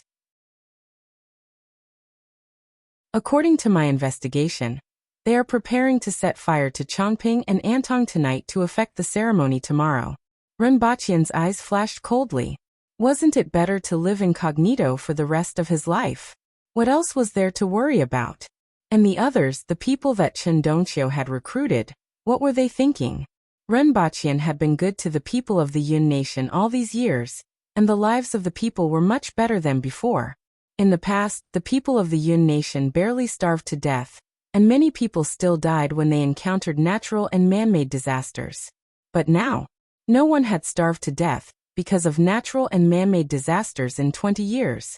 Not only did the people have food to eat, but they also had books to read. Renbachian didn't do badly, right? However, there were always some people who weren't satisfied and didn't want to give up. They wanted to jump out and cause trouble. A dancing clown, a scabbard. Since they want to die, I will grant them their wish. Kill everyone without mercy. Find out the identities of all the people involved, and I will exterminate their families. Renbachian grinned.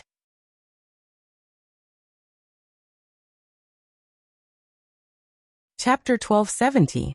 In the room, dozens of people were sitting cross-legged. A Taoist priest looked at them and asked, "Everyone, are you ready?" The Taoist looked a little sinister. He had a hooked nose and sharp eyes. He was the disciple of the Bamboo Mountain Taoist, and also Chen Dongqiu's bodyguard in the past. He had the strength of the Earth embryo realm. Although he was already over 60 years old, he was still in the prime of his life. In any case, this is the capital of Dayo. After this operation, only a few of us will be able to escape. If anyone wants to quit, it's still not too late. It's just death. Even if I die, I want them to be covered in blood. A white-faced man with a long beard chuckled. He looked calm without the slightest fear. Everyone was impressed by him. Although they were ready to risk their lives, many of them still felt nervous and couldn't be as calm as him. Good. Brother Qingshan is very courageous. The Taoist priest couldn't hide the admiration in his eyes. This person was called Li Qingdai, also known as Li Qingshan, also known as Li Wanhua. He was proficient in zither, chess, calligraphy, and painting, and many women in the brothels were obsessed with him. If that was the case, there would be many people who couldn't stand him. However, not only was he strong, but he was also decisive and courageous. Those who had interacted with him all praised him. To be honest, even the Taoist priest felt it was a pity to let such a person do such a thing. However, the matter at the Emperor's Hall was a big deal. In order to succeed this time, they had mobilized all the available manpower. Wait for another hour. We will start the operation at 7:45 a.m. Everyone closed their eyes and rested. Many of them looked nervous and couldn't calm down. They inadvertently looked at Li Qingshan and saw him leaning against the wall with an indifferent expression and a smile on his face. He didn't seem worried at all, which made them admire him. For a moment, many of them felt much more at ease. After an hour, before everyone was ready to take action, a panicked voice came from outside. "Oh no, there is an ambush around. It's the embroidered uniform guard." As soon as this was said, the faces of everyone in the room changed drastically. The rearguard commandery had been famous these years, and the embroidered uniform guard was also well known. In the early years, the rearguard commandery focused on internal affairs and external affairs. Now they paid less attention to external affairs and mainly focused on internal affairs.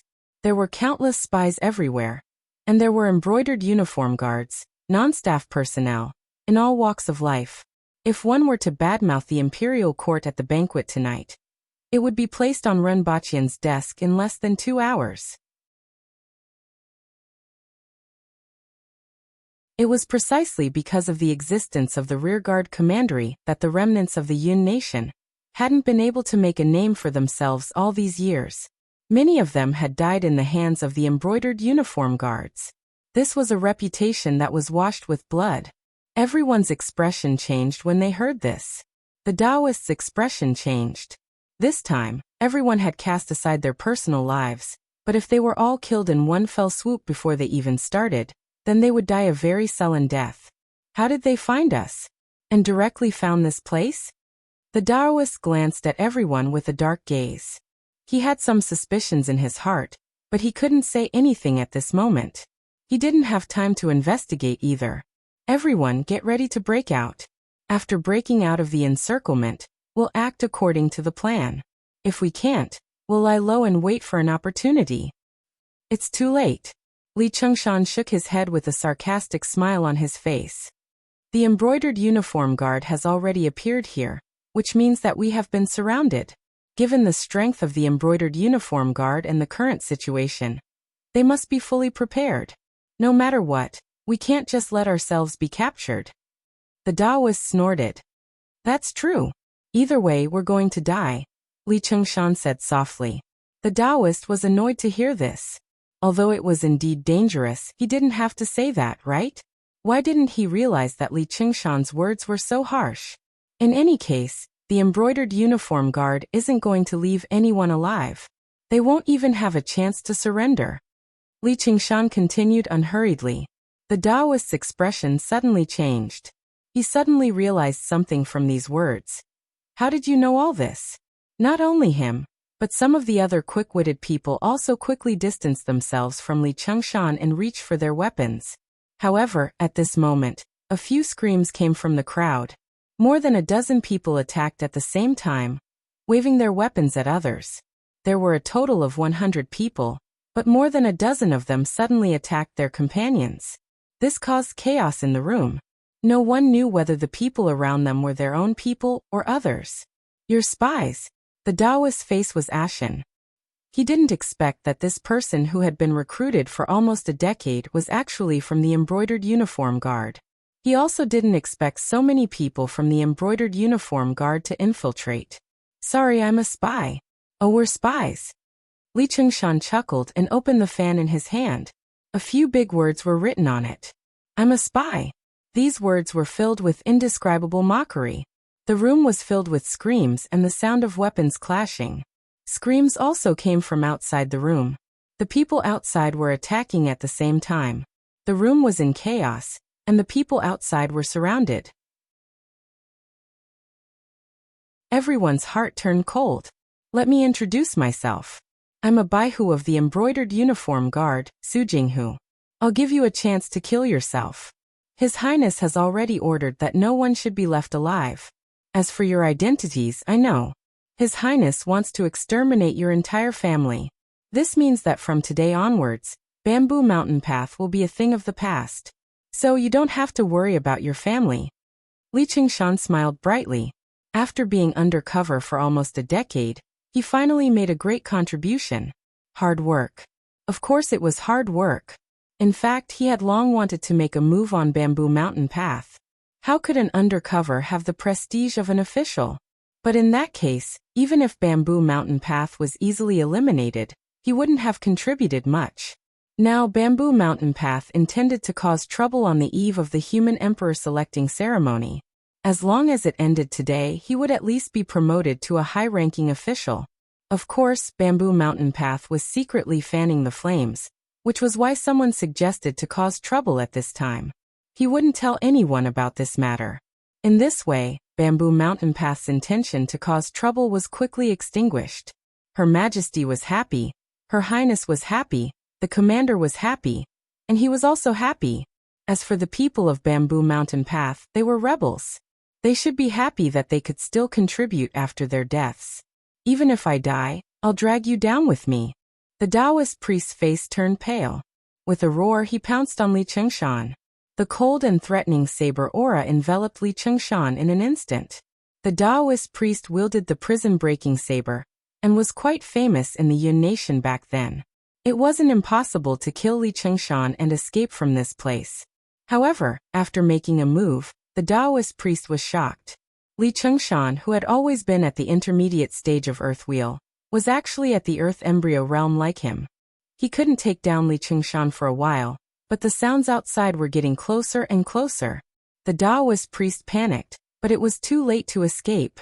He saw Li Chengshan and the other 20 people taking the time to take out sunglasses and put them on. They didn't even care that they were at a disadvantage because of this. At that moment, he felt that something was wrong. But before he could react, the two balls suddenly exploded in the room, and countless white lights burst out. Everyone in the room could not see anything in an instant, and they were deafened by the deafening sound. The balance of their bodies was also broken.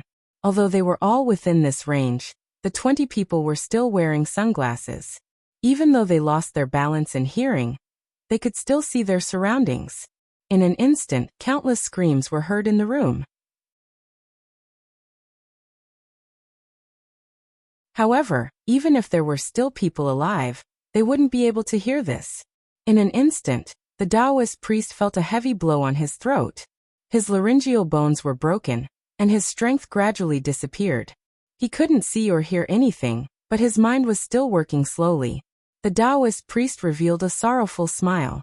100 people, 20 embroidered uniform guards. Chief, we have always been under the control of the embroidered uniform guards, but we didn't know it. Thinking about all these years, he and the others were simply a joke.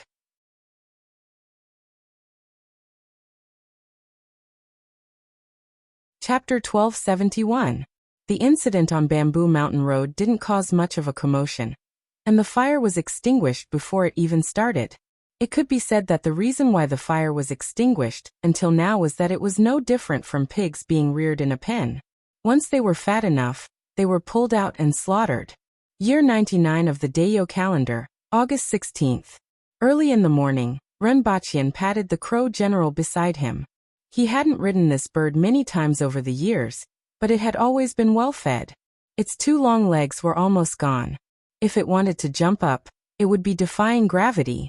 Qi Shui affectionately cupped the Empress before hanging up the carriage.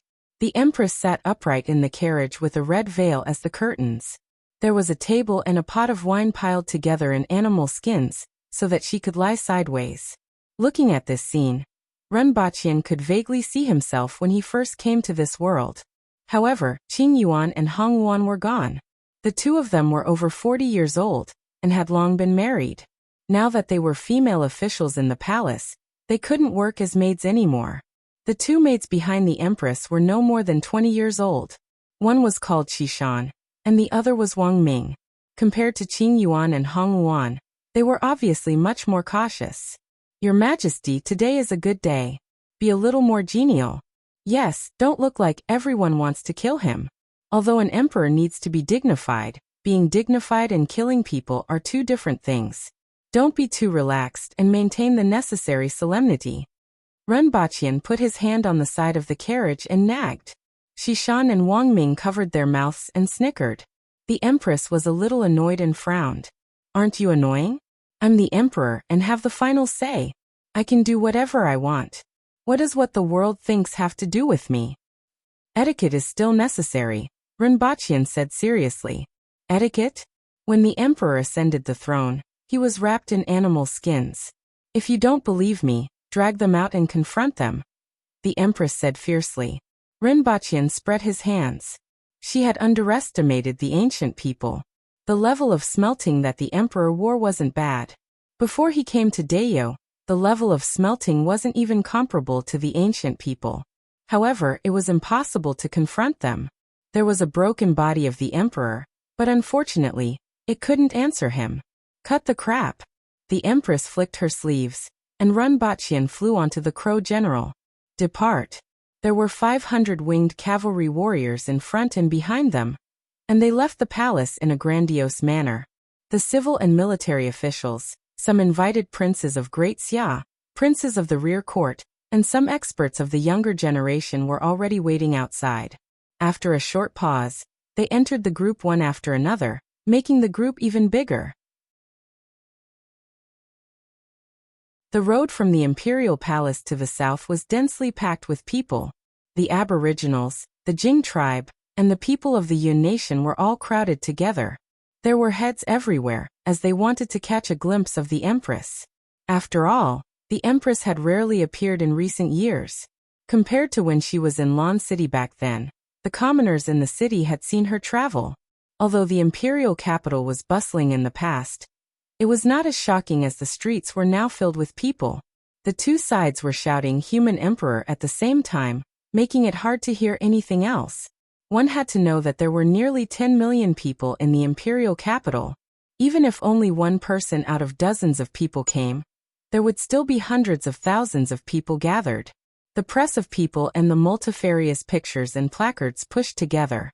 In addition, the Human Emperor ceremony was being broadcasted live on all the big screens in the streets and alleys of Dayo. Everyone saw the Empress, who was dressed in a red and gold dress, lying on her side in the imperial carriage. From time to time, she would drink a glass of wine or eat a few fruits. Occasionally, When she looked up, her pair of indifferent and cold eyes seemed to penetrate everything and look into everyone's heart. Other than some old pedants, no one cared about the so-called solemnity and seriousness. What everyone remembered was that pair of indifferent eyes and that unparalleled grace that made people want to bow down and worship when he reclined there. Even if she was just lying there and didn't show any majesty, no one dared to act rashly. One look, and they knew that this was the Empress of Deyo, Qi Zixiao. Other than her, no one else had such a graceful bearing. Her Majesty still looks like she's 20 years old. On the streets of some cities, people looked at the Empress on the screen and exclaimed in admiration. With Her Majesty's strength, she will still look the same even after 100 years. That bald man is Zhao Prince Consort. He is the only one who can marry Her Majesty, and is barely worthy of her. Runbaqian's reputation wasn't low now. If the Empress didn't show up, his reputation would be slightly higher than hers. After all, so many people could eat their fill because of him. However, as soon as the Empress showed up, she was immediately outshone. Isn't she going to marry Her Majesty? Don't talk nonsense. The person who spoke was from the Yun nation, and he was more careful than the Aboriginals. It's okay. You can't be punished for saying such things. The young man who spoke laughed. Many details of the marriage between Runbaqian and the Empress came out later. At that time, many people felt that Runbaqian was trying to get close to the Empress. Nowadays, there weren't many people who said that, and most people praised the two of them for being a good match. As a result, no one took it seriously. Ha ha ha ha ha. That's right. Not far away, an Aboriginal man laughed. When Prince Consort heard that he wanted to kidnap the bride, his face darkened and he said, "Let Her Majesty kidnap me." His Highness's brain is indescribable, and no one disagrees. However, with that small body, no one can beat him, let alone 20 years ago. That's the princess. She's so beautiful. Not only is she beautiful, but she's also strong and generous. That's the great elder, right? I've seen his picture in the newspaper before. Hey, who are those people? They are also among the officials. Soon, more than a dozen people in the group attracted everyone's attention. They are from the Taiwan Remonstrance Bureau. Didn't the news say that a new Remonstrance Bureau has been established to handle reports? All the cities in Deyo were bustling with noise and excitement early in the morning.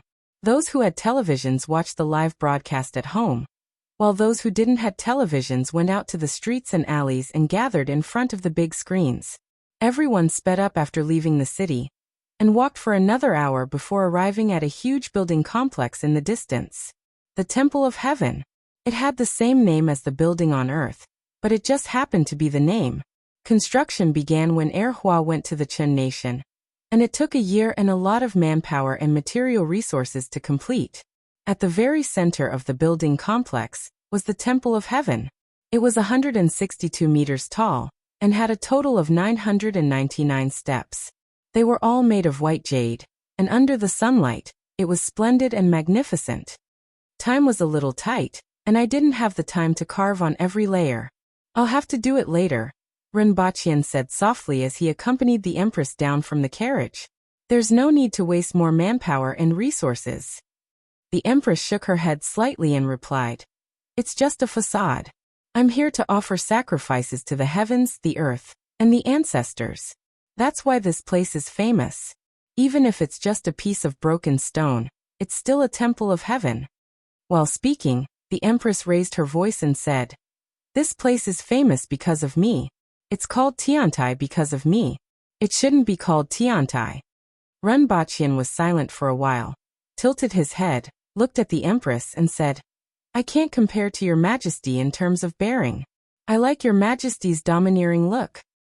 Ahem. Honeysuckle coughed dryly from behind. "Father, it's business, it's business. Don't show off your affection. I ate quite a lot before I went out this morning. If I eat any more, I'll be stuffed." Runbaqian turned around and gave her a dangerous look. "Who asked you to have such good ears? Furthermore, didn't you see that everyone else was concentrating on sizing up the Temple of Heaven?"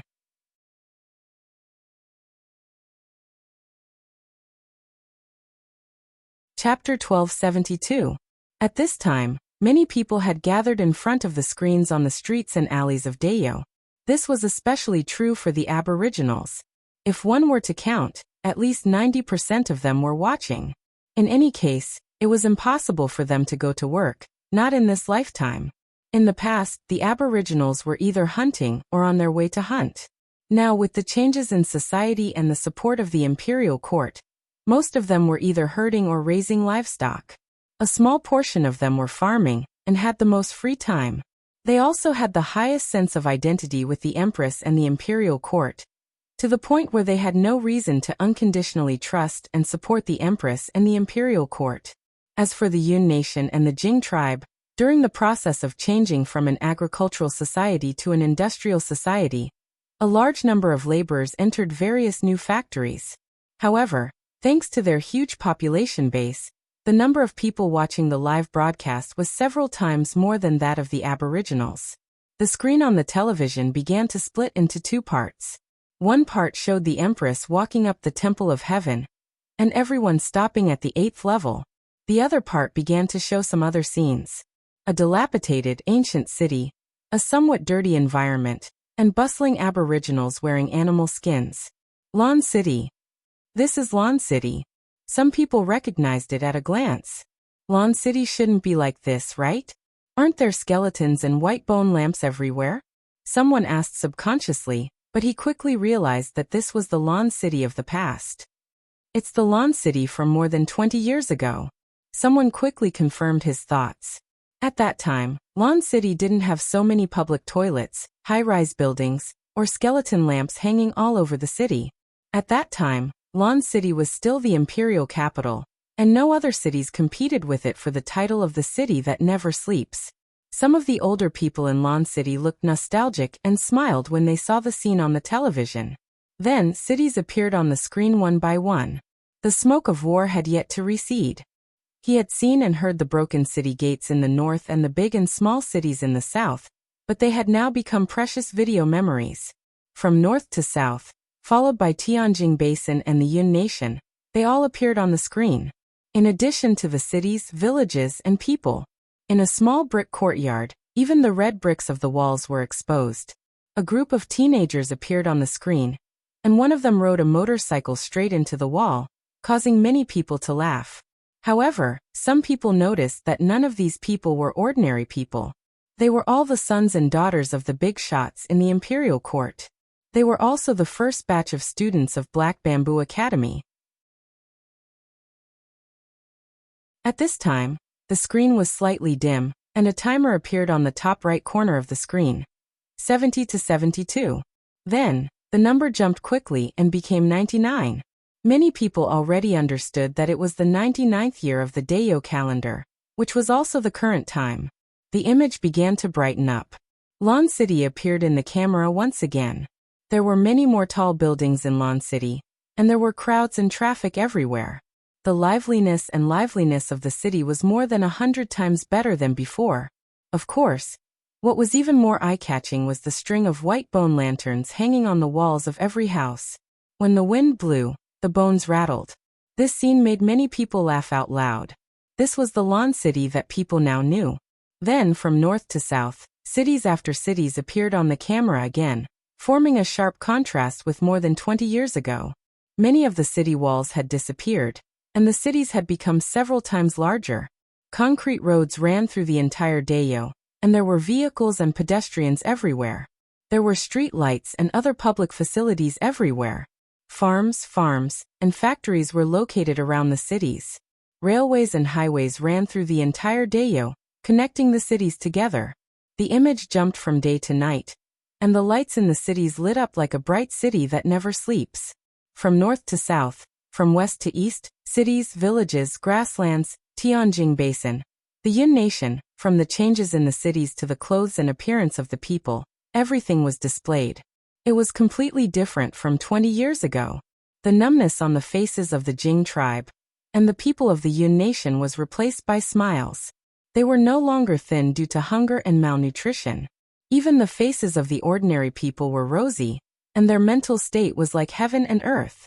As for the Aboriginals, the barbaric aura on their bodies was not as strong. and they were no longer as fierce as when they fought against the heavens. Most of the youths grew up in school. Although their bodies were still strong, their expressions were much calmer. Another change was that the original animal skin suit had changed into a gold chain that weighed half a kilogram. Laughter. Even some of the older people could feel the earth-shattering changes in Dayo over the past 20 years. Compared to the subtle influence of the past, such a comparison was more direct, more exciting and more exciting. The young people were completely infected by the content conveyed by these images. They had heard a lot about what happened in the past, or perhaps they were too young to experience it firsthand. After seeing these images, they truly felt what Dayo was like 20 years ago. Apart from feeling emotional, they also felt a surge of warmth. This was the excitement and satisfaction brought about by the country's strength, prosperity, and bright prospects. It was also the anticipation for the future. Afterward, schools appeared on the screen, and countless students flashed across the screen. These were all huge changes in the past 20 years. The image changed again to a huge campus. The small courtyard that used to be a brick house had become a huge building complex that covered an area of hundreds of thousands of square meters. I never thought that it would become like this back then. Du Laolu sat on the sofa and sighed softly as he watched the images on the TV. Who said otherwise? Su Peng sat nearby and shook his head. I'm not talented in martial arts, so I thought that my future would be like fifth uncle, who raised me every day, did nothing, and waited to die. Later on, he suddenly asked me to go to school. I was dumbfounded and didn't have any expectations after I went. I was forced to go. Du Laolu laughed. Who isn't like this? Tong Lan included. Although she was talented, she was also forced to go. Besides Shi Yu and a few others, the only other person who was different was Shi Gan. That fellow doesn't look like an aboriginal at all, Su Peng said. Shi Yu and a few others were commoners and were different from Su Peng, Du Laolu, and the others. As for Shi Gan, he was never like them. Of course, you are different from us too. At least we have graduated, but you haven't passed your thesis yet. Su Peng mocked. You are so stupid that you don't look like an aboriginal. Du Laoyo's face immediately turned black. In a laboratory, Tong Lan, who was wearing a white coat, was busy making a design blueprint. In another room, Shi Gan was using a computer to replay the scene where he and the others appeared. A smile appeared on his face. He had been very handsome since he was young. Then he felt puzzled. Why didn't he have a girlfriend? He pondered deeply. The images on the TV on the streets and alleys were still playing. The iron-blooded, ferocious, and barbaric army was now orderly. The straw curtains on the windows had turned into bright glass. The animal-drawn carriages had turned into tractors and various other vehicles. The telephone made it convenient for people to communicate with each other. The TV broadened their horizons, and the train connected the whole of Dayo. A journey that would have taken a month in the past now only took 3 days at most. The emergence of the airplane shortened this time again. When the images of rockets taking off appeared, it represented that this world had finally begun to move toward the stars. In the end, when the images came to an abrupt end, the images that appeared made everyone cheer. In those pictures, the streets and alleys were filled with people. Countless people were looking up at the big screen in front of them. Thank you, Your Majesty. Thank you, Your Majesty. Thank you, the Imperial Court. Thank you, Your Highness. Thank you, sirs, for all your hard work. God bless Dayo for thousands of years. Human Emperor. Human Emperor. Human Emperor. In the end, the cries of Human Emperor were heard, representing everyone's inner feelings at this moment. In the whole of Dayo, more than 700 cities, thousands of villages, and countless commoners were chanting the same thing. Everyone was infected by the emotions of the people around them. Their minds were stirred up by the strong impact of the previous images, and they were shouting from the bottom of their hearts. At this time, the sacrificial ceremony on the altar of heaven officially began. Respect the heavens. Respect the heavens. The most important thing was to respect the ancestors. The Empress looked to the south and was full of vigor. A huge clear figure appeared behind her. It was a woman wearing animal skin and holding a spear. Her eyes were sharp and cold as she looked ahead as if she was staring at her prey. The figure was more than 6 meters tall, and was almost corporeal. After staring straight ahead for a moment, it raised its head and let out a soundless roar. That roar transcended the past and present, from the human race tens of millions of years ago to the present. Everyone present felt as if they had heard a cry from ancient times. They felt as if their hearts had been hit by something. Bursts of warmth surged from their hearts, and they wanted to shout out along with the figure above. Rinpoche had a strange look on his face. He seemed to have heard something, but he also felt like he was hallucinating. Tong Lan, who was in the laboratory in the capital, trembled and pricked up her ears as if she had sensed something. Shurgan blinked his eyes and dug his ears. Many of the bustling cities were silent for a moment, and then even more fanatical cheers erupted from the entire city. No one knew what the Empress was thinking at this time.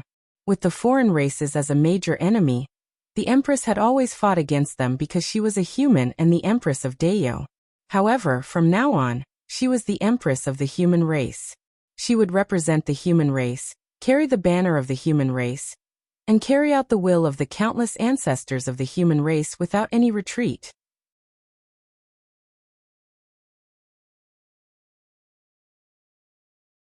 Chapter 1273. The ceremony lasted for 1 day, and was followed by a city-wide banquet for 3 days. All of Dayo was in an uproar. At the same time, a general amnesty was issued and the 3 days from August 16th to August 18th were set as official holidays. Regardless of what other people thought, Dayo had truly become the center of the human race. The Empress was the ruler of the human race. After drinking, Rinpoche seemed to think of something and asked the Empress, "Your Majesty, the one behind you doesn't have any consciousness, right?" "Behind? That phantom," Rinpoche replied. "No, as I said before, it's an afterimage formed by the combination of my spiritual sense and the mark left in this world by human experts." The Empress shook her head as she understood what Rinpoche was talking about. However, she didn't care too much and didn't like to delve into what was behind it. Anyway, it was fine as long as she knew how to eat and didn't need to understand how the dishes were cooked. That phantom is related to my spiritual sense, so it will be affected by my thoughts. Oh, it scared me at that time. For a moment, I thought she had come back to life. Rinpoche slapped his forehead. He still believed what the Empress said. With her current strength, she could already come into contact with many things in this world. Although there was no inheritance, there were some things in this world that were difficult to explain with current science. For example, after the Empress broke through to longevity heaven, she naturally knew how to walk in the air. If he had to explain it, it was probably because the inheritance was engraved in her genes. He wanted to study that phantom again, but unfortunately, it could only be stimulated by the Empress's full strength. Most of the palace was enveloped by the Empress's blood energy, and even Cardinal Heaven experts would be greatly suppressed. Four-way Heaven and Kismet Heaven experts were even worse off. Therefore, the Empress rarely stimulated her blood energy, unless she encountered a strong enemy. However, he was still very curious because this wasn't a mark left by a knife on a stone. Instead, it was a mark left in a world by relying on great strength. It was incredible to think about. He didn't know how strong it was, but the Empress hadn't reached this level yet. He felt that this would involve something deep in this world and wouldn't be easy to study. At present, research methods were relatively scarce, and the results were unknown. Therefore, the priority wasn't high. At least, this was the case before technology reached a certain level. Half a month after the coronation, the feverish atmosphere in the capital gradually cooled down. Only after 3 months did it completely fade. After all, this was the first human emperor selecting ceremony in the land of exile since records began. It was also the first time that all the countries respected the human emperor. The impact of this ceremony was enormous.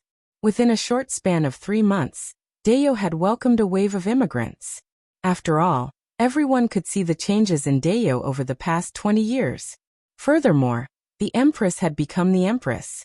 Everyone could foresee the changes in Dayo in the next 20 years, and that it would only become more prosperous and prosperous. Even some clans with strong foundations in the country that wouldn't easily move sent a group of people to Dayo to pave the way for the future of their clan. For young people, Dayo was extremely attractive.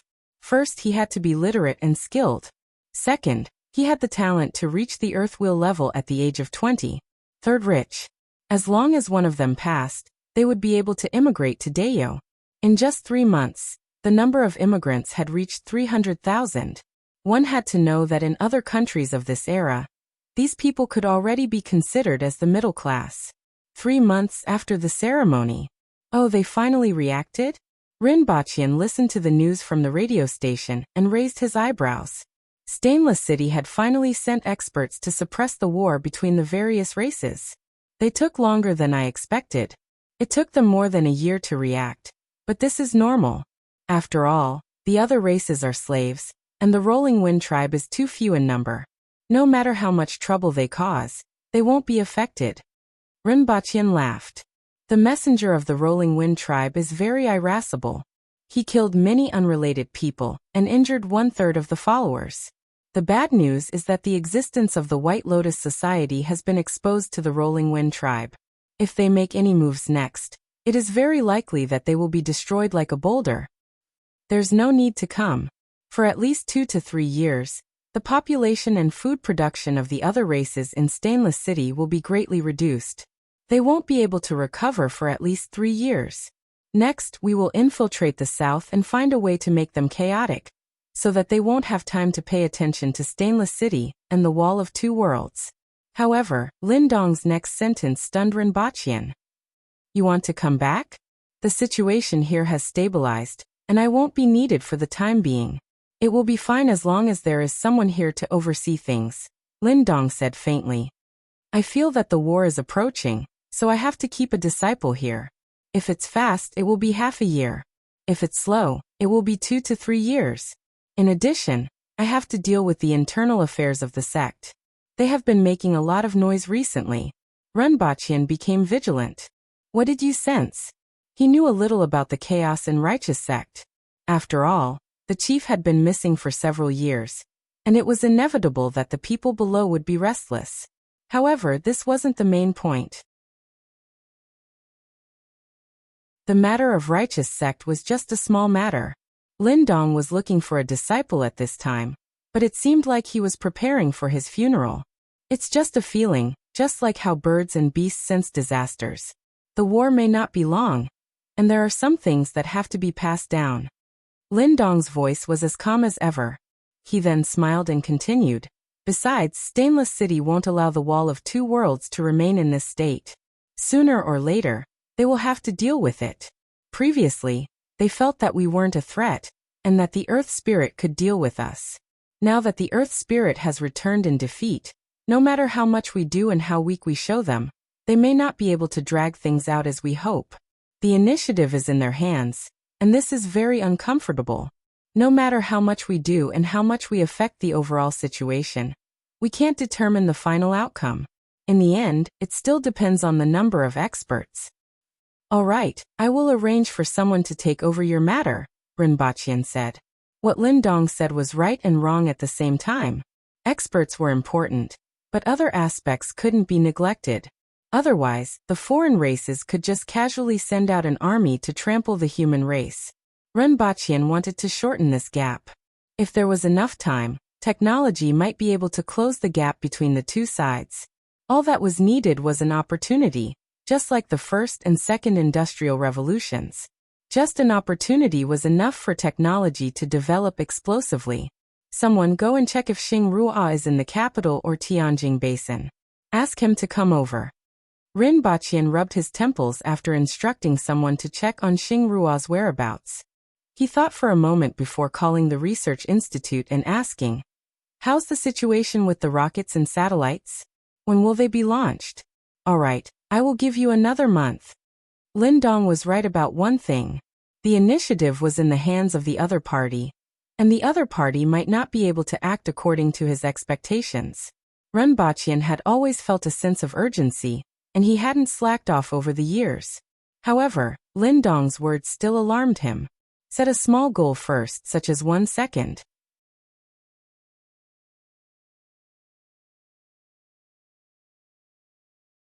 Chapter 1274. How is it? Are you confident? Renbachian sat in the room and could see the rocket standing in the distance through the glass. Countless staff were busy making the final preparations. I guarantee it with my head. The tall white person in charge imitated the Chinese language. Why would I want your head? Renbachian's expression didn't change at all. I'm just expressing my confidence, Your Highness. I think they all said the same thing. It's good that you're confident. I hope it goes well. Renbachian replied faintly. There were still too few qualified technicians in Dayo.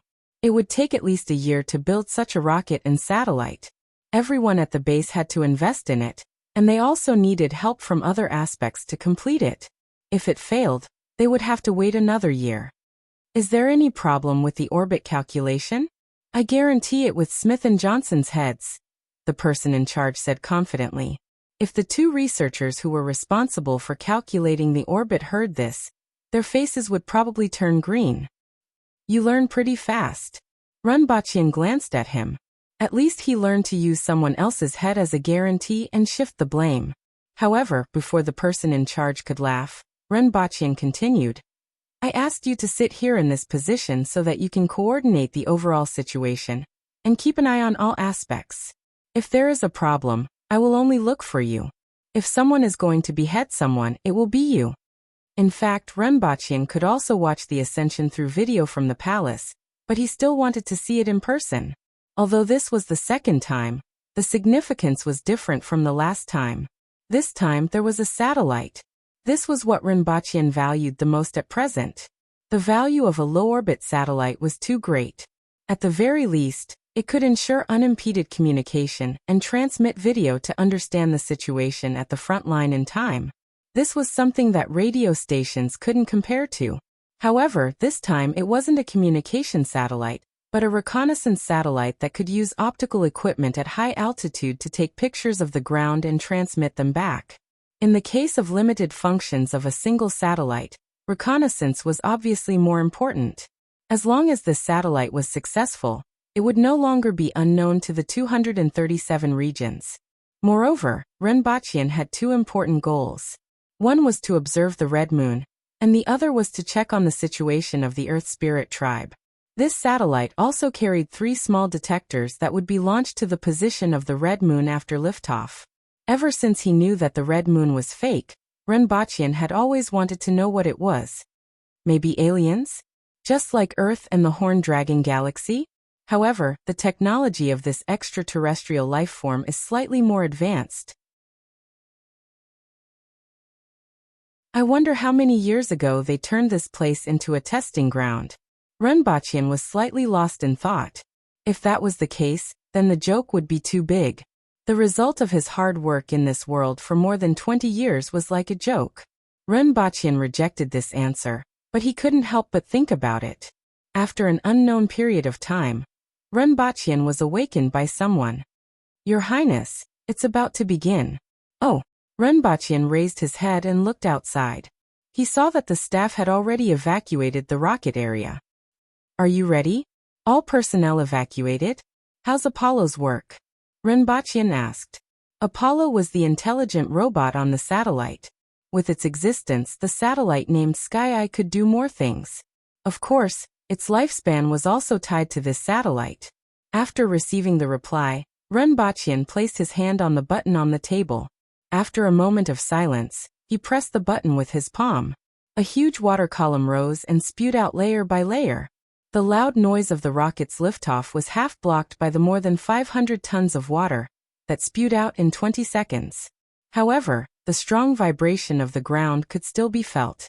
If it were an ordinary civilian building, the vibration and noise would be no better than a magnitude 6 earthquake. Almost at the same time, after the water column reached its highest point, the rocket shot out from the water column into the sky. The tail flame turned 1/3 of the water into white mist. Renbachian looked up diagonally. After a while, he couldn't see it with his naked eye anymore. He turned his gaze to the screen at the side and heard a series of cheers. The first flight stage has been completed. Starting to change angle. The second stage has been reached. The first cosmic speed has been reached. The fairing is beginning to fall off. The second cosmic speed has been reached.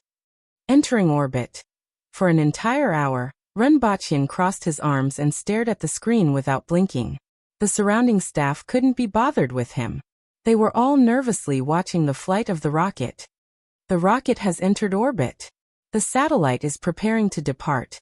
When this sentence was heard, everyone jumped and cheered. Everyone knew that they had succeeded at this stage. Renbachian's tense expression relaxed slightly, and a smile appeared on his face. Earth's launch technology was mature enough, but this place was different from Earth. The planet was larger, and the gravity was slightly higher. There were still many difficulties. At this point, everyone could finally relax. Your Highness, the restaurant has prepared delicious food.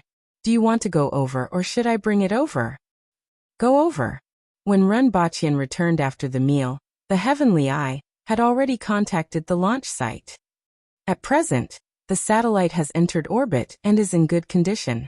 It is expected to reach the range of the Red Moon in 26 hours. At that time, a probe will be launched. Wuxia is a very beautiful elliptical planet. The surface area is estimated to be 3.7 billion square kilometers, and the land area is very large. From the current position, more than 50% of the area is land. Subsequently, a few pictures were sent back. Renbachian finally saw the whole picture of the planet under his feet. From the pictures, Great Xia wasn't the northernmost part. There was also a yellow and white area in the north of Great Xia, which was a desert and an ice field. He had long known that there were no signs of human habitation there. However, this area was unexpectedly large. Other than that, there was a large area of ocean. The 237 square kilometers of outer space were all south of the equator, extending all the way to the southernmost part of the planet. There were very few oceans as far as the eye could see, and the land area was more than 10 times that of the human territory. Renbachian also saw a line on it, which was where the wall between the two worlds was located. This is Wuxia. The surrounding staff looked at the picture on the screen and exclaimed. The guards behind Renbachian stared at the picture and couldn't move their eyes away. After a long time they asked, Your Highness, where is Dayo?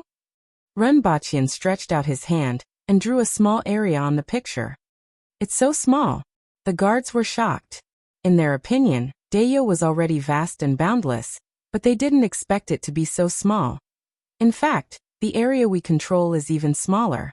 We still can't completely control the 60,000 mountains. Renbachian shook his head slightly and stared at the bottom of the map. Soon he would be able to grasp the situation of those foreign races. As for the Earth Spirit race, their ability to upload and download souls and life force really made him envious. If there was a chance, the first thing he would do was to attack the Earth Spirit race. First set a small goal, such as 1 second. Remember, Bookhouse that you're tuning in to the Li Mei's Wuxia Whispers YouTube channel. We're so grateful for your support, and don't forget to subscribe to join us on this incredible journey through captivating stories. Your generosity through donations truly makes a world of difference, as it's the primary source of revenue that allows me to expand and enhance this channel for you. Thank you from the bottom of my heart for being a part of this adventure.